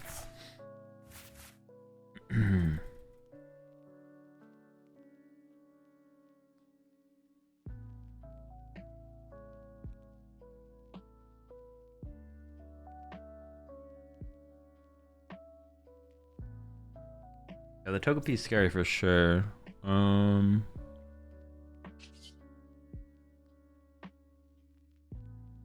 honestly thinking about trading away my secret box here. Does the Mochi even matter in this matchup? I could if I want to be able to kill a Fez, right? Sure, kind of catcher and Toad? That's what I'm thinking, yeah. But I'm just gonna cycle first. Yeah, I think that's the play here. Just go like this. Throw. I could have tried the Maractus and discard the Maractus, I guess. That'd have been fine. Oh, I needed Artisan. Oops. That's kind of funny. Wait, what if the Reshiram's not in the deck? No. That's why you gotta check your prize cards, kids. Should not have traded the Reshiram.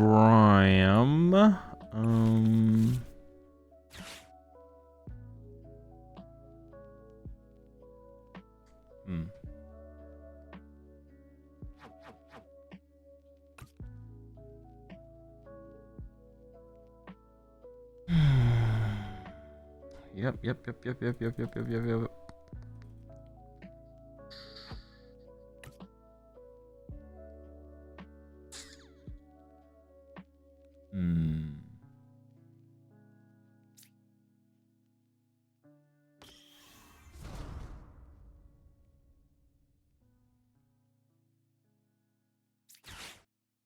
Load up the next Zoroark. We're chilling. Just pass. Yeah, that Togepi is scary, I'm not gonna lie. They do have 5 energy trapped, or 6 energy in play though, so I'm not like, it's still scary actually, it's still scary. Okay, they go after the Toad School. Alright, we'll be fine here, we'll recover, no problem. I believe in the recovery here. If they have Candy Togekiss here, honestly, and then the flip KO, the flip for the KO, I'd be a little more scared, but we're chilling. Counter catcher Dango with no energy? No, I don't think it's worth losing my counter catcher, to be honest. I don't think it's worth it. I can recover Skrull, cool, Skrull. I guess it has to be the Reshiram here, but it's fine.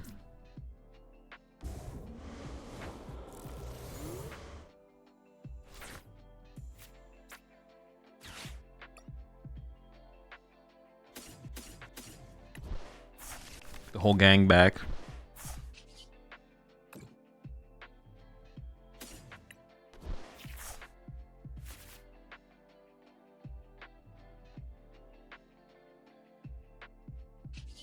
I can definitely just trade the Zorua here, right? Yeah.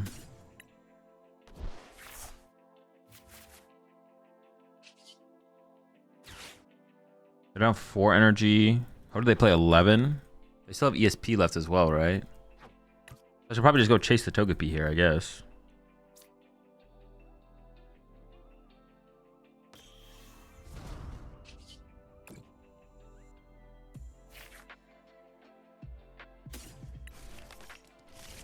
Like I need to go still chase the Togepi, right? Like that thing is still, I think it's just still too scary, I think. Look at him. Vicious. I saved this combo with the other Super Rod. Yeah. In this matchup, it feels like we want what? Skrull, School, Reshiram, and then maybe Monkey Dory, but probably don't even want Monkey Dory in play, right? We probably don't even want the Monkey Dory in play. What the hell is that monkey doing? This one? I have no... He's powered up.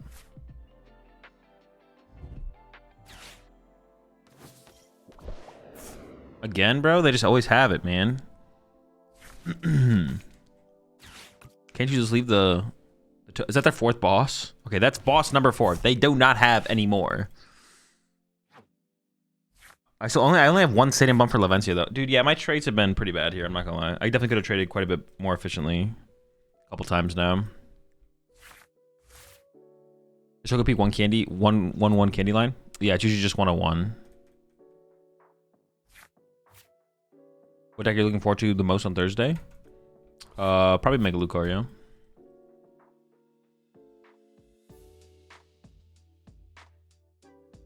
You don't have to bump Lavencia? Oh, true. Does this guy just do it? Oh yeah, does he just do it? I didn't even think about that, but he does, right? He's just like that.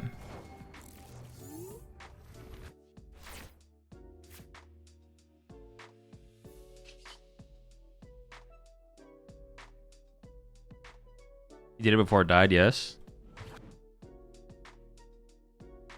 Affects your opponent's abilities or trainer cards? Did they really just Lavencia? They shouldn't be able to though, right? Did they use Lavencia?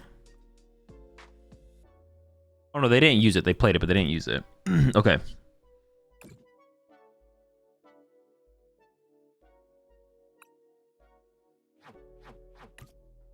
I have a Zoroark left.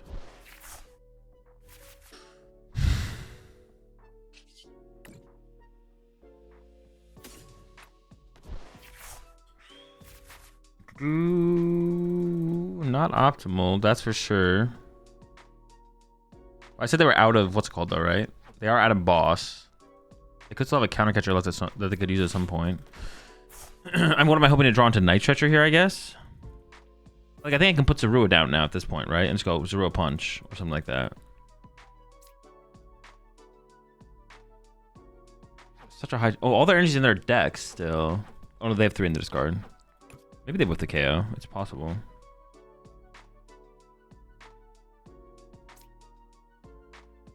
There's something I need another Toad Scroll, basically. Like, I don't need the potential of a Toad Scroll because they're at a boss. Oh, they play 4 boss, they probably don't play the counter catcher. Take a lot of Gusting.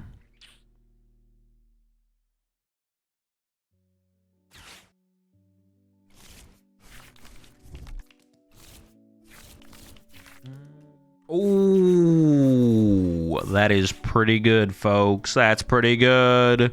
That's Toad Scroll, baby. Let's go.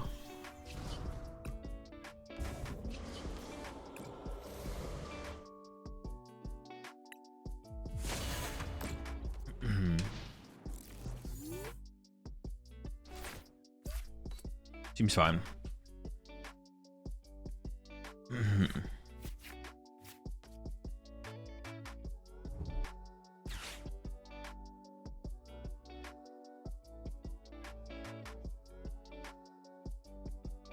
I really want to play Mega Lucario for Lil, but Guardia is gonna eat me alive. GG. I mean, yeah, it can't be a deck I'd recommend playing for sure. Definitely would not recommend it.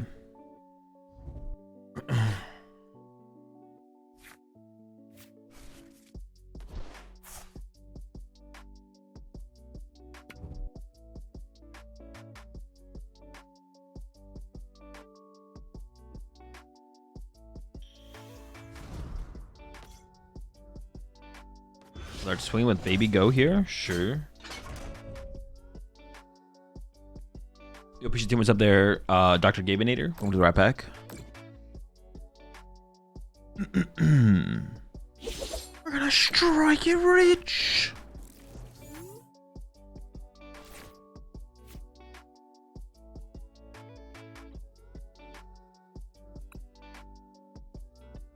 I kind of... How many... I could just do the math. How many energy do I have left? 6, 7, 8. They could be playing the Super Rod. They might be playing the Super Rod. So maybe I do want to retreat this to the bench, to be honest. What's on the bottom of my deck, though? There's an air balloon on the bottom. Okay, so I can shuffle the deck. Maybe honestly at this point I didn't need. Maybe I didn't need the third Zoroark at this point. Like it would have been better to have like double Monkey Dory if they start doing this BS.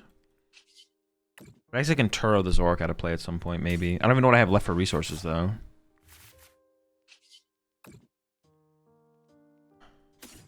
Actually, I gotta be careful of, like... I have an Iono, okay.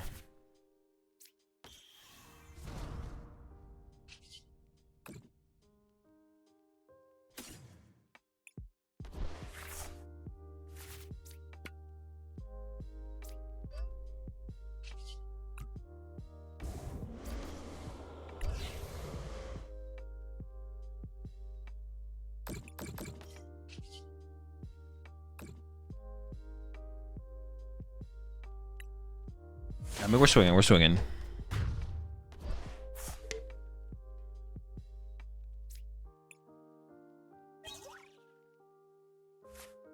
So apparently if you play Lavencia and have Toad on the bench, the opponent can still use Lavencia since it's not the opponent's trainer card. Oh, like specifically you. I guess that just, I mean, that makes sense, right? It's not your Lavencia. It's your opponent's Lavencia. Cards in your opponent's discard pile can't be put into their hand by the effect of your opponent's ability or trainer cards. Yeah, I mean, that makes sense, I guess, yeah. It checks out.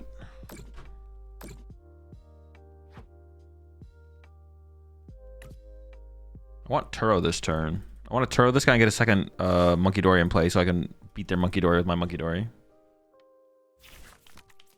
But I also don't think that's necessary. I don't think it actually matters, to be honest. But I kind of want to do it anyways. Not Brain on Fez? No, I don't really care. Well, I mean, yeah, I'm not too stressed about that. I guess if I'm trying to win as soon as possible, I could have brained on the Fez, yeah. I didn't feel like I was stressed about that, but I might have... Well, they'll just move it off though, right? Yeah, because I could go Boss KO and then Boss KO. But I can't Monkey Dory twice anyway, so they can always combat the 30 that I put into play, right? I could try and just win faster. Now I can like make a move to heal damage off my side of the field though.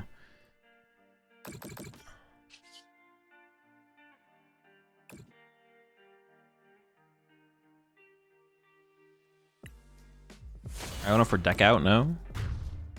For me? No. I have a Pal Pad and an Iono in my hand I can play next turn. Bro, I swear, and I just pull my super out of my prize cards. Bro, I swear, you guys like think that I like decking out just like happens. It's like as soon as you don't realize decking out can happen, all of a sudden you deck out. It's like I could have 10 cards left in my deck, but then I could forget about decking out. It's like, and then I just deck out, and then it's over, and I lose. It's like as soon as you stop forgetting about it, or as soon as you stop thinking about it, you deck out. It's like the game.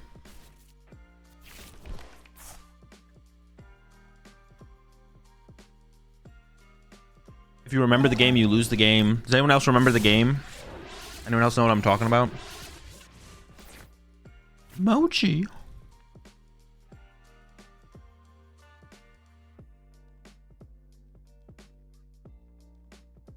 Lost the game. Yep. Rip.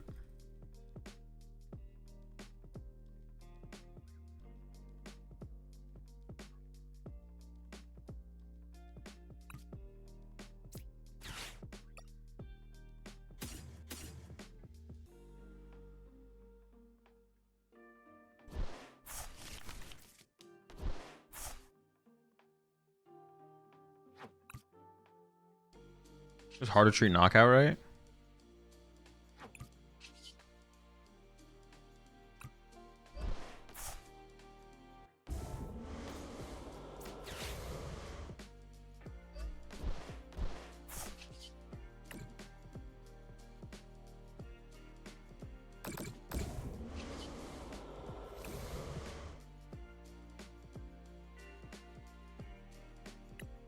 Oh, I had powerful rage on this thing? Oh, this thing's weak to dark.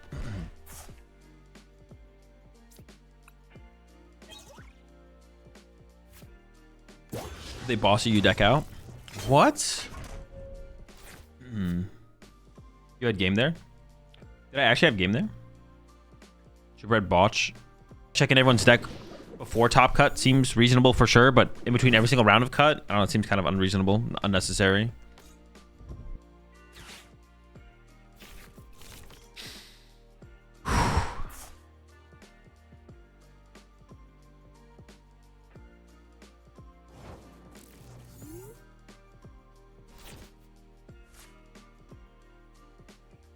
kind of insane, man. I'm just saying it's interesting. You know, it's interesting how often it happens. You know, it's curious. Very curious.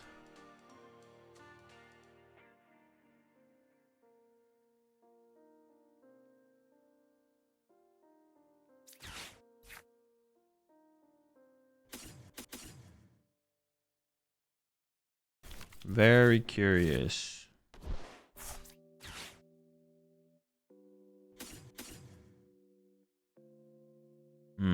The PP up's good, the super out's good, the counter catcher's good. Maybe I should get rid of the Iono here. Maybe it is like that.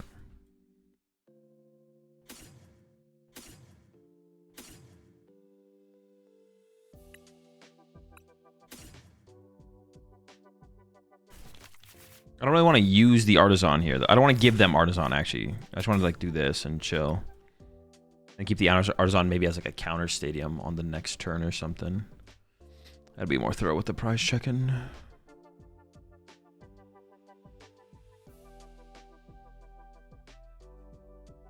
Oh my. We priced 3 Dark Energy. Dude, I'm just not attacking this game. No, we gotta believe. We gotta believe. We can attack. We can do it. That just seems really rough. It does seem pretty tough, yeah. We just gotta get like Monkey Dory set up and established, but yeah, I don't know. We'll see.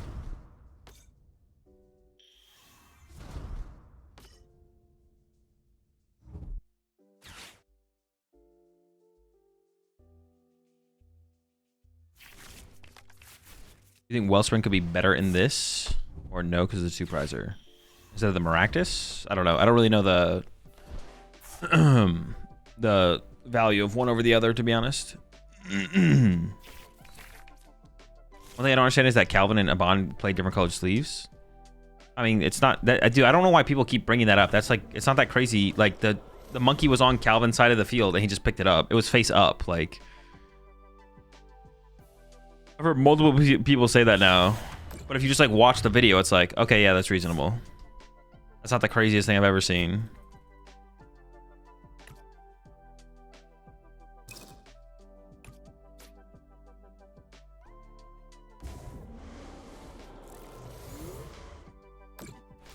Dude, I have 3 energy in the deck. Holy smokes. Oh, found one.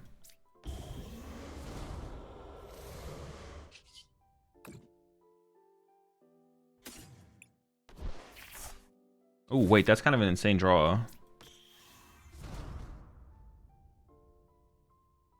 I can go air blue. Oh my gosh, that draw was just absurd.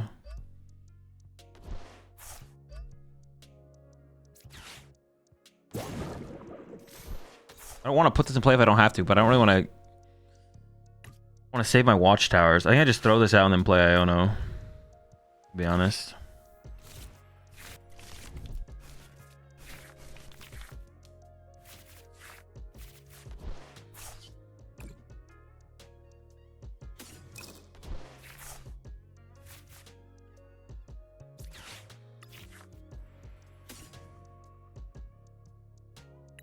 Oh, they killed the Zorua. I was like, I feel like I should have a third Zorua here. Or there should be another option for a Zorua here. And there should have been. Well, there shouldn't have been, but I don't know why there wasn't.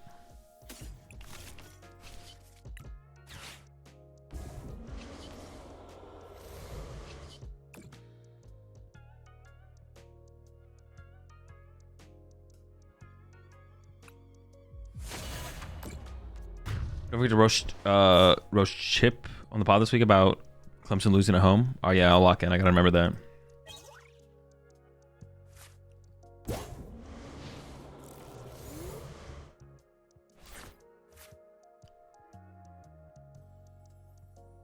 The thing about it is that he flung the headset down after winning, which then flung his headset to his opponent's side of the field.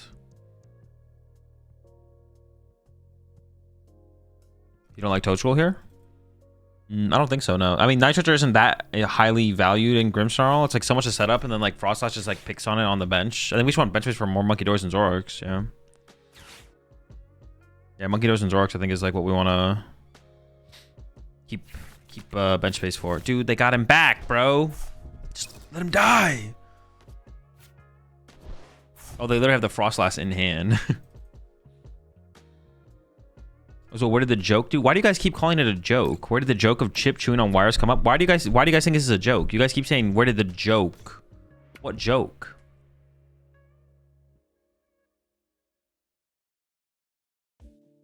Oh, they're evolving for the turn? What the fuck? Interesting. Interesting choice. Oh, what the fuck, dude? They got 2 of them? What's the meme? Now there's 2 of them? Is that from Star Wars?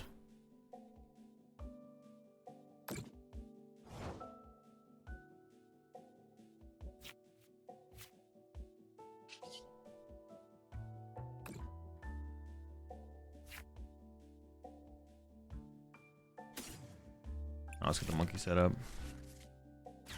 Yeah, Toad Scroll. I don't know. Maybe I could set it up more aggressive in this matchup. Would if I had it like turn 2 in this matchup, would have been pretty interesting. But it doesn't seem worth the resource investment at all. Could be wrong though.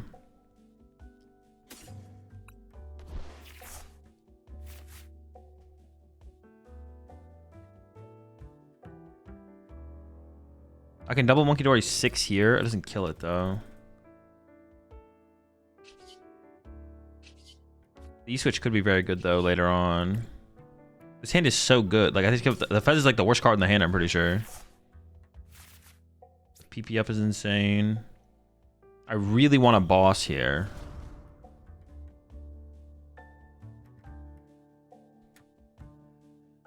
You prized the other monkey, right? I did prize the other monkey. Otherwise that could have been pretty cool. Yeah, I really just want a boss here, man. Let me boss. Let me boss. Okay, we're not gonna boss. We're not gonna get boss. This is good. This is good. This is good. The Super Rod. I don't know. The Super Rod still seems pretty good. Everything seems. The Air Balloon is the weakest card. I'm pretty sure. No boss. No boss. No boss. Is there even anything to Cyrano 4? I'm pretty sure there's not because I prized a Zoroark.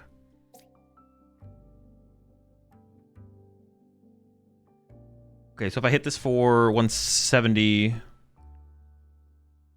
90 HP left. I think I just pressure their monkeys with my monkey here. Go Adrena Brain.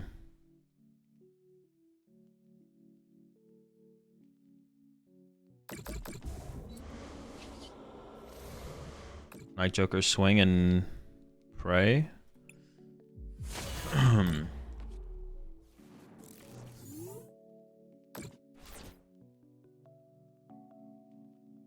Dude, they're just chaining the Frost Lasses so easily, so seamlessly.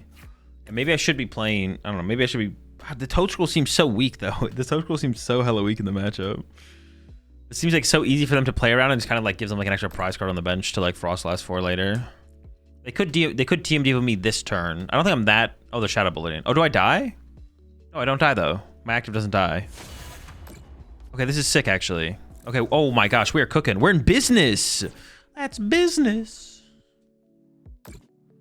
The Turo on the active is pretty sick. It's pretty sick. It's pretty sick. Also, I can put 30 here. Okay, so let's go. Oh, he's cooking. Oh, I thought I used the first super rod. I'm not gonna lie.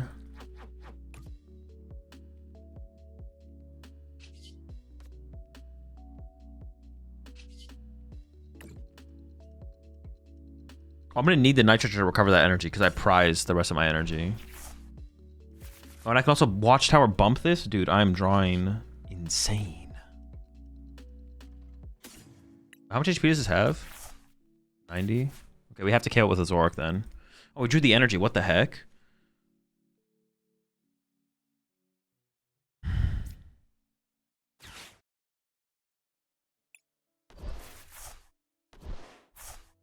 Known misbehaviors.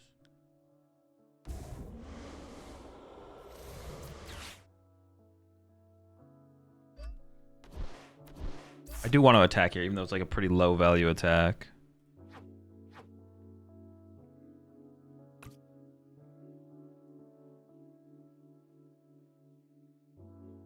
Fuck, that is my second ends PP up though. Could make things weird.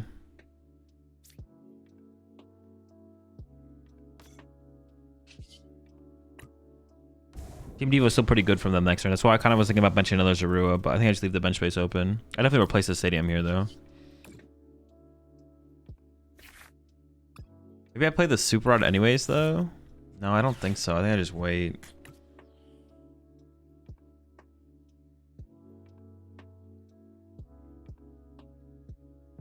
Want a Nitro to move energy before Turo? Oh, I could have. Yeah, honestly, maybe I should have. I was thinking about just saving it for another Monkey Dory, for like a bigger Monkey Dory play later, but that might not be worth playing for, to be honest. I actually healed my Monkey Dory here, I'm pretty sure, because keeping this guy alive is probably the most important thing. Yeah, using the E-Switch beforehand was maybe correct. I was thinking about like saving it for another Monkey Dory play, but honestly, yeah, conserving the energy right now is probably better.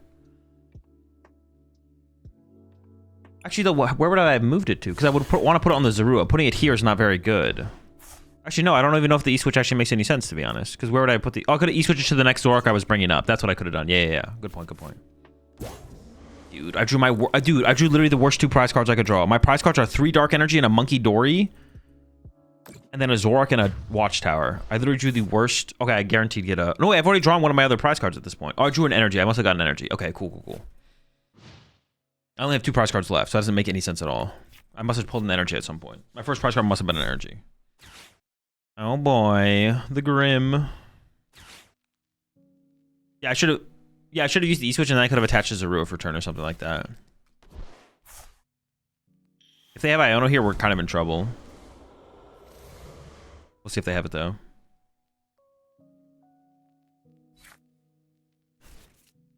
Is it more valuable than the PP up? Oh, I could have saved the PP up? Sure. The E-Switch more valuable than the PP up? Honestly, I'm not sure.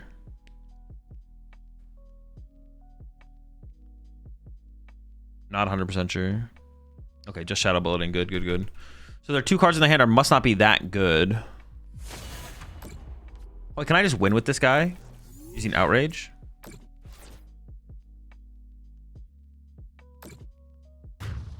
If not, we're really close, right?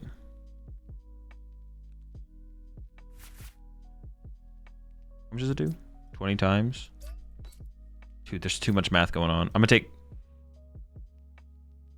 E-Switch active, okay. I'm gonna take 20 damage going into my turn. So we're doing 260. Yeah, it should win. Wait, no, I already took the damage. Okay, hold up. 20. We're so close to winning. We're so close. But it might not be worth it, actually. Can they win next turn? They could win next turn. We have Mochi. Can I do something with Mochi here? Oh, boss? Oh, I do have boss on deck. Yeah, hold up. Oh, yeah, I do win with boss. I have 2 prize cards. Yeah, true. Good point. Okay. And I have Fez in the discard pile, I think. Yeah. Okay. We're chilling.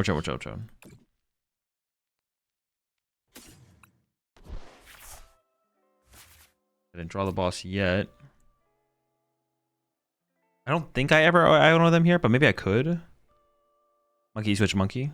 No, doesn't do enough. Monkey switch monkey doesn't do enough. Oh, we almost always draw a boss here though. What the heck? We have like no cards left in our deck. Very nice, very cool. Oh, I need an energy. Oh, I have an energy, yeah. Duh.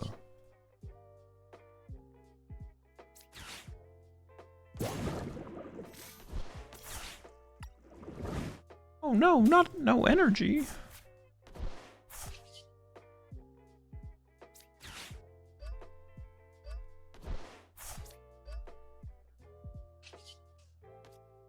Very chill, very chill. Hey, we still would have got the KO.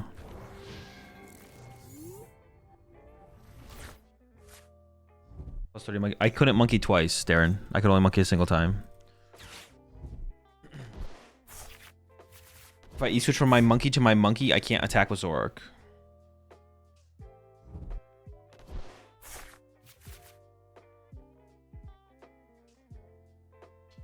Dude, we are cooked.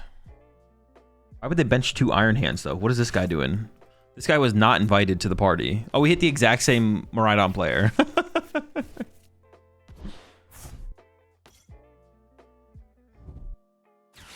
Why is there 2 hands on the bench here?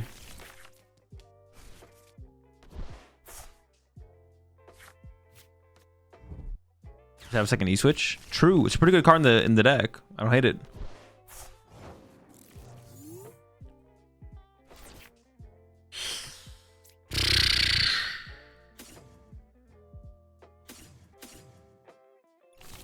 Not looking good, folks. Maybe if I had an energy attachment to attach my bench to Zero here, I'd be feeling a little bit better, but... Collapse. Their bench is a little clogged, though. I could do... Ooh, we could get weird. We could get weird. Hold up. But then I have to put the Petch in play. It is weird, but I don't know if it's good. Definitely weird. Yeah, I don't know if it's worth putting two... I mean, the Fez was almost definitely going to come into play. But, yeah, I'm not sure this is worth it. We'll see. We'll see. They can also just, like, obviously have Boss here, or Prime Catcher, or Pokemon Catcher.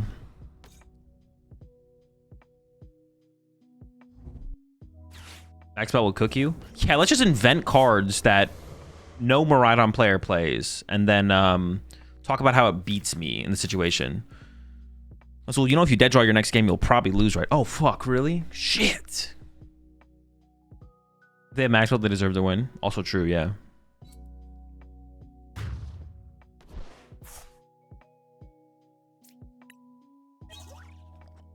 More Ruas, let's get it. Hero's Cape incoming. Azul, you know if you have a Hero's Cape on your Zorua, it'll survive the amp you very much. Oh, shit. And it survives the arm press. And he looks good in a cape. Like, dub. Whatever reward.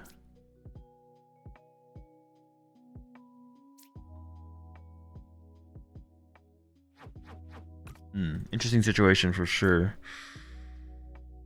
Okay, yeah, set him up. Interesting situation. I don't know if I want to play this. I'm not sure I want to play this. But if I don't, they punch my lone Zoroark, and then I'm in trouble, right? So I kind of have to play it. All right. Just do it. Just do it, man. Just do it. Oh, I shouldn't have sent up the Zoroark, though, because I could have attacked this turn. Oh, yeah, I definitely messed up. I messed that up. I messed that up for sure. Might want to Artisan before I throw some play to shut down the Ursaluna. So I think I just Iono first here. Or do I not Iono here?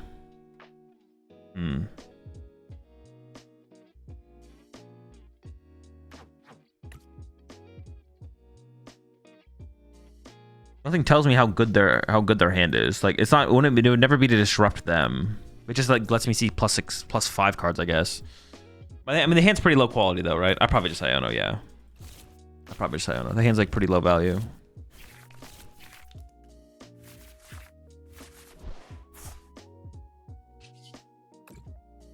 I should not have pushed Zoroark in the active there. Oh my gosh, I actually got the play. Holy shit.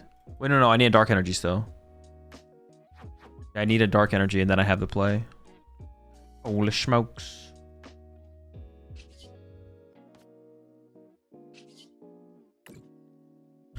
Goodbye, Cleffa. Never lucky. Oh, went to the bottom there.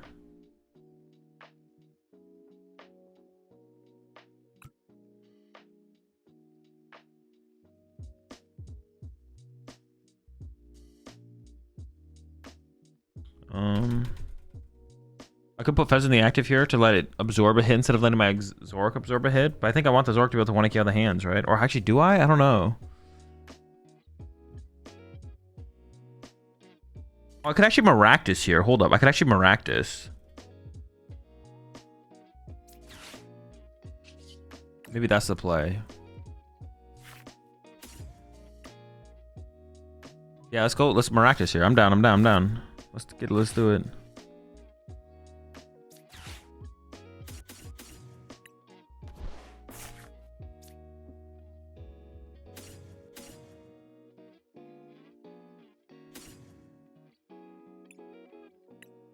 Actually, I kind of want a Cyrano next turn to set up a bunch of Zoroarks to set up bigger plays. And then I need the counter catcher.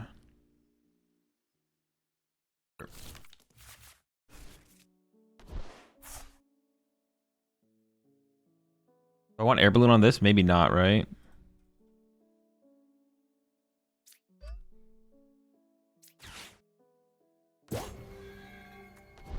I'm just gonna put the air balloon here. That's fine, whatever.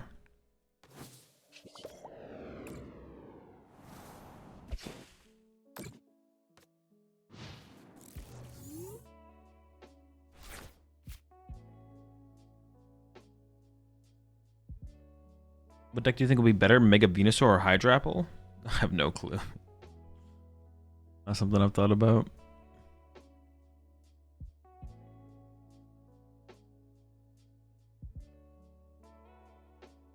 Latias over Mew. Isn't Mew higher value?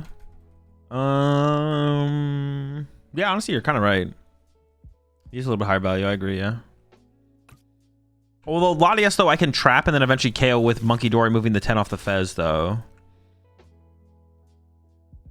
What do they expect to happen here? Or unless they're going to Iron Hands KO my Maractus with, like, Prime Catcher. Maybe they're sending out the deck, though, as well.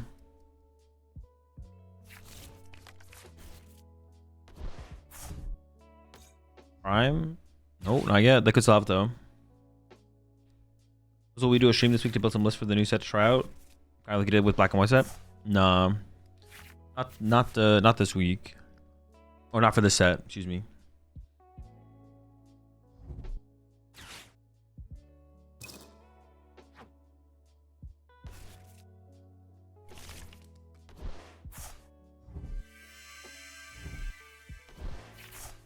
Iron Bundle use was so weird. Oh, they end up super routing back to the deck? Oh, okay. Sure. It's not that weird. I'll hit the Prime anyways. And they're killing my Maractus. I don't even know how I approach this matchup from here, man. How many Gusts do they have left? They have one catcher, one boss left. Oh boy. I think we just draw a lot of cards and see what happens.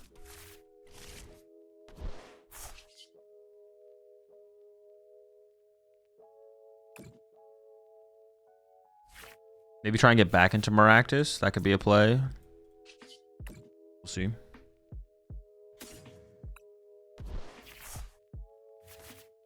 Not going for Zoro might be what kills them.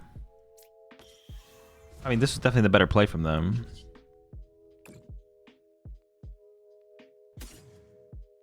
They want to remove my Maractus. Getting the Maractus is definitely the correct play from them for sure.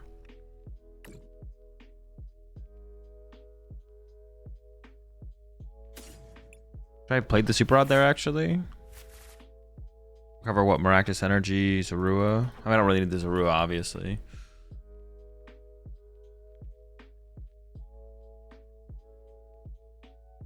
Maractus leaves another amp play. Yeah, but if they don't have Switch, then they could just lose, right? Although maybe at this point it won't even make a difference, to be honest. I have no way to generate damage in play, right? Besides the 10 damage I have.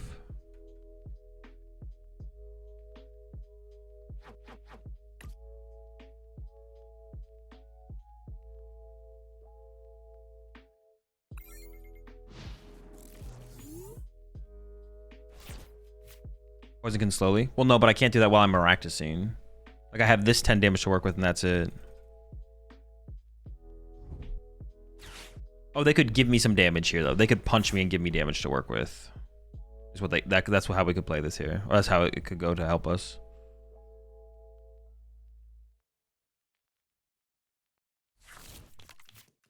Actually, if they don't, they have to punch us, right? Because otherwise they lose my deck out. They don't have like a, they can't take a knockout this turn, right?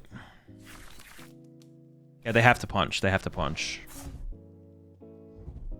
Or they literally just lose the deck out. But if they just literally have like Switch plus Gust left. Actually, it's just if they have Switch. If they have Switch, I just lose. Probably. So we just have to hope that doesn't happen. Slow.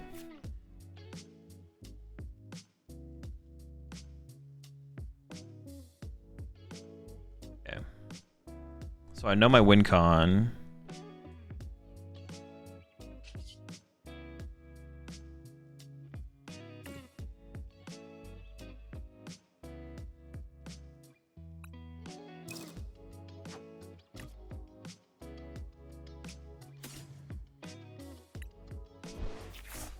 Better to win sooner than later, I think.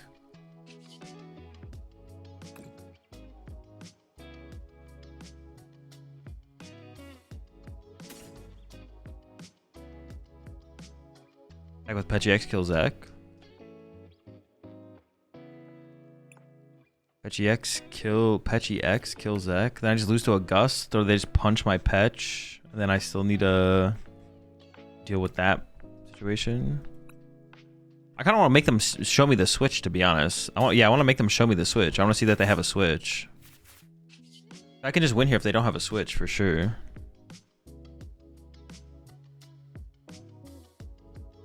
I mean, if they have switch, they obviously just win, but I feel like that's the correct play, is to force the switch. I don't know. Scout their list for game 2. Yeah, let's do a little scouting for game 2. I'm down.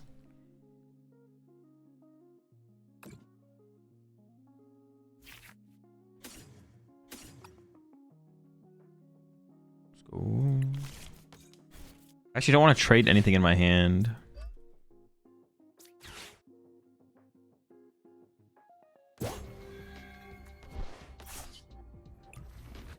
I gotta trade something here. I gotta trade something.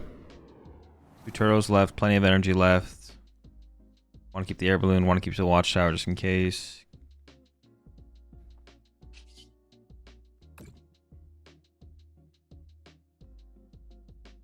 Give the monkey for now. I can get it back, I guess. Maybe I could have given up the Iono there, actually. Yeah.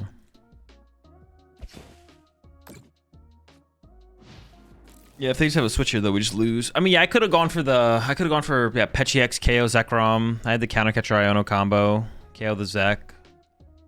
Then they just punch. They have Mew set up. I think I would rather just like see if they have switch. If they just don't have switch, then yeah, I'd rather just see if they have switch. I think. Okay, I think they have switch. Oh, practice dub. No switch. Love to see it. And you were like, I'd win. And then I was like, nah, you're trash. Will you look hella forfeit today? I do be about that life recently, to be honest. Which are you most likely to play when Mega Set comes out on live? All the stuff with like this Lunatone and Zoroark. Honestly, I just want to play Lunatone and Zoroark.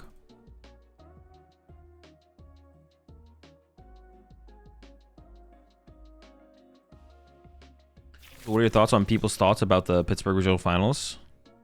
I think my thoughts on people's thoughts on it. I know you're just trolling, but what are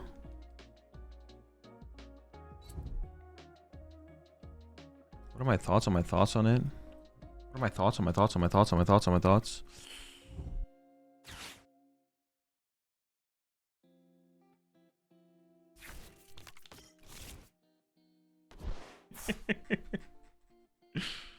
No thoughts, no thoughts. I just have no thoughts on it, to be honest. I couldn't come up with anything.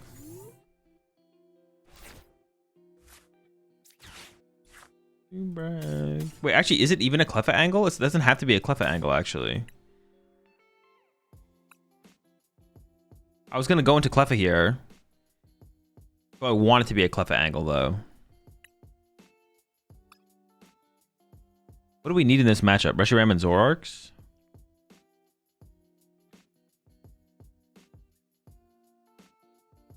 Pikachu nukes us. Actually, the more I think about it, the more I kind of want... Wait, what is my win con in this matchup, actually? I'm actually not even sure. Pika is spooky? Yeah, it's pretty spooky stuff. I have 1 bench boost to work with if I do this. I don't need a ridiculous amount of bench boost in this matchup, right? 6 prize is a good win con. Thanks. That's so helpful, man. It completely changes how I was going to approach the matchup. Let's get it. This seems good enough. We have boss. So I guess if I can find a Reshiram, I can boss get the first 2 prize knockout. Depends if they go for hands or if they go for... I mean, this seems pretty good. This seems like a good start for sure. How much has Toadstool helped out? Really a lot. It's Toadstool is literally just for Golden Go, basically. It's really good against Golden Go. and it's not very good against anything else. Like, there's not really a question of like the card's viability in the deck, or like inclusion. If you cut the Toadstool, you have to play other stuff for the matchup. Has it felt better than Cornerstone? I don't know. I never played any games with Cornerstone. Yeah, I played a total of 0 games with the Cornerstone build, so I don't know. Yeah, there isn't really a question of like how good is the card worth including. It's just you have to play that, or you have to play something else that beats does Toadstool not come up versus Guardy? No, it's not worth benching. Yeah, I don't think it's worth benching against Guardy at all. If you bench it, they just go kill it with Screamtail. What's the plan for Raging Bolt? Punch stuff. Set up Toadstool maybe. And then punch stuff, set up Toadstool maybe, and Iono Watchtower.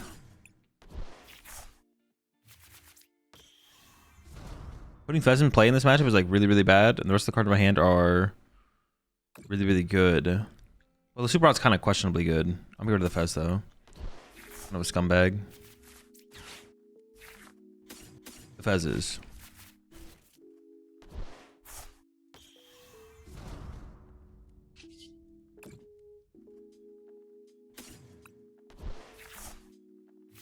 Well, I got the whole squad. I shouldn't need more than one Watchtower, right?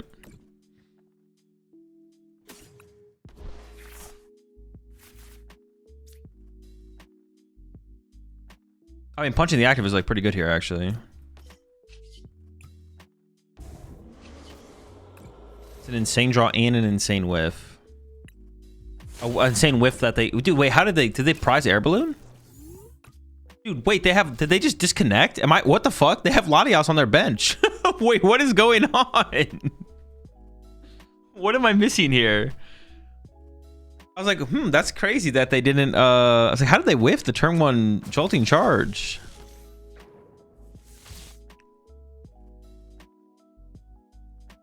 Yeah, I don't know what to think about that. I don't really have a take on this situation, to be honest. Do you enjoy co-streaming or playing regionals any more than the other? No, not really. Just want to do it all. Have you played against Grimsharl at all this stream? Yeah, we hit the same. Yeah, we hit a couple Grimsharls. I think we hit the same player like 3 times in a row. They were making food? Maybe. Or do they just have Galvantula energy in hand and they thought this was the best way to approach the matchup? I could also see that literally being... That's the only thing that like makes sense in terms of like a game plan thing. Is like, the only reason they didn't jolting charge here is because they were like, oh, I think it's correct to just wait and then Galvantula knockout. But I don't see how they ever win the prize trade if I just return KO the Joltik. Cleffa the ability locker? Yo, Cleffa's better than I thought.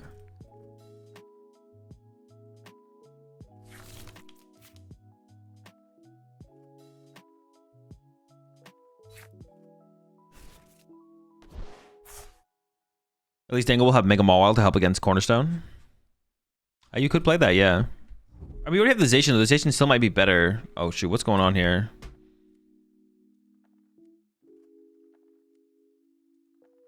Dude, this had to be a dinner's ready type situation, right? There's no way that this was not a dinner's ready type situation.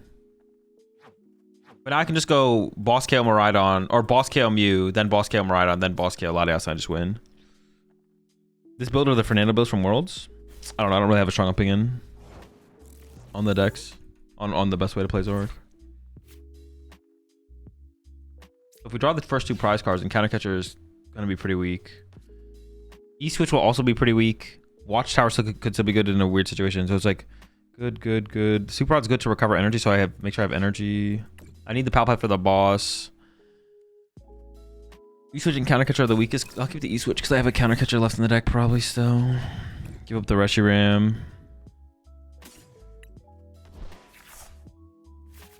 Get rid of the Cyrano.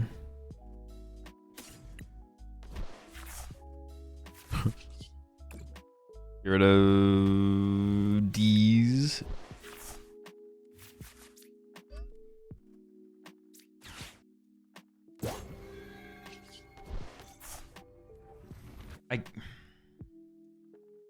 I should Palpad the boss like back in the deck right now, right? I just want a boss. That's literally the game plan is boss.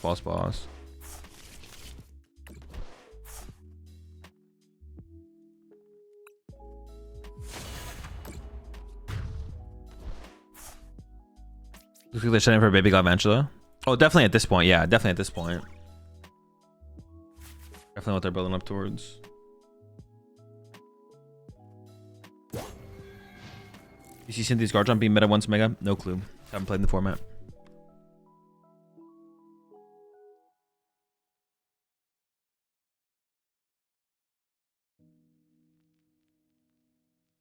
Yeah, Baby Galvantula is definitely on the way now. And also their Pikachu. Dude, but what, dude? But there's no way that was correct from them. They didn't like do that on purpose though, right? That definitely was. Okay, the Iono was unexpected, I'm not gonna lie. It does get me closer to boss. About that. But if I was expecting that, I would have super out the Fez back to the deck. I was not expecting that at all.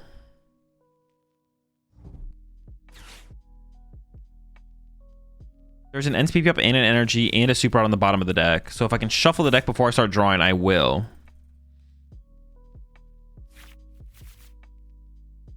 Dude, the way they're playing though, it feels like this was intentional for them to not use the Joltik off the rip to preserve it for like this line, but it just doesn't feel correct. I don't know. With the knowledge of Pittsburgh's deck, what would be a solid deck to play at a League Cup tomorrow? I don't know, any good deck. I don't know how much like Pittsburgh meta would influence like the local meta. Knowledge of local meta is still probably more important than knowledge of local meta is still probably way more important than worrying about how Pittsburgh will influence the meta. I could be wrong on that though, I guess. Maybe I am wrong on that.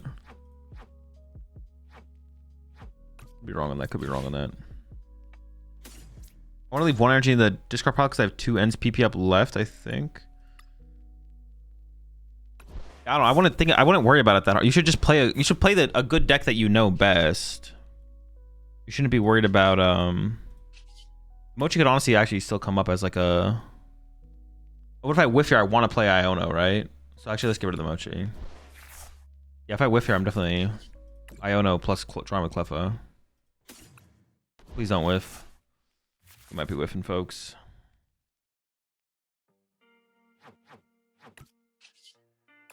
Like if you're gonna make a meta, if you're gonna play a deck to like meta call based off what's it called, it's just you're just not gonna do very well. Okay, the secret box is pretty good. That should guarantee us it, but let's see what the Fez gets us. Dude, what the garbage?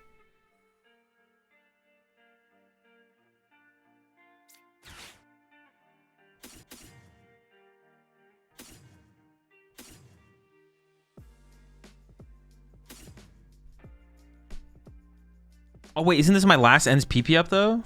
No, I have 2 PP up left. Okay. Or I could actually get the Night Stretcher here instead. The Night Stretcher's got to be better to conserve the PP up. The PP up's like a higher value card, right? Is it actually? I don't know. Night Stretcher for energy attached. No, wait. I already attached, right? No, I didn't attach it. I didn't attach yet. I have multiple energy I could draw into. There's only.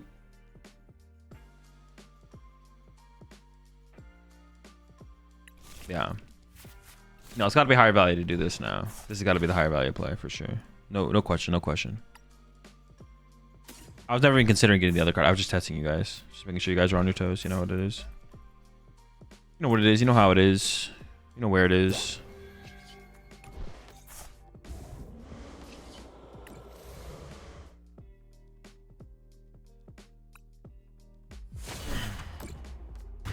Aren't you done if they kill Retroram? No, I have a super odd left.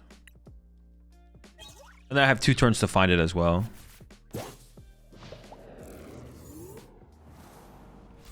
Janine is not good for Zoroark? No, Janine is good in Zoroark. This build doesn't play it. It feels fine to not play Janine. It's not a question of like, yeah, Janine is good in Zoroark. This build doesn't play it. It seems fine to not play it. Janine feels fine in the deck. It feels fine not in the deck though. Like, yeah. Don't think about it as Janine's not bad in the deck. This build just doesn't play it, and it feels fine to not play it. Now, there is a correct take. I don't know what's better, though. I guess if that's what you're asking, yeah. I actually don't know what's better. Janine versus the PP ups, but I don't know. This build feels pretty good. Janine's probably too... I don't even know if Janine would be too slow in this build, though, to be honest. It'd probably be fine. Janine would probably be fine in this build. Our outs might be like Watchtower, Iono, but we're hoping it's not. Should I grab this fella? I need a PP up, right? Oh, wait. Maybe I should have Maractus this turn, though, if I whiffed, right? Wait, Maractus Galvantul's not even that good. I could have Maractus the... No, that's not even that good either. All these bad plays. I have no clue which one's better. I have no clue which one's better.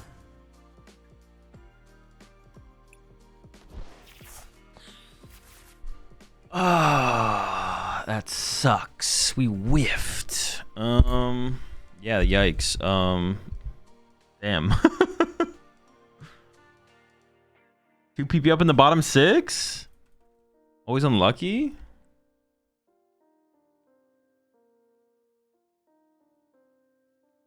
Okay, so attach. Watchtower. I don't know and pray. This matchup is farmed, right? It's a pretty bad matchup, yeah. Pretty bad. There was, bro. There was.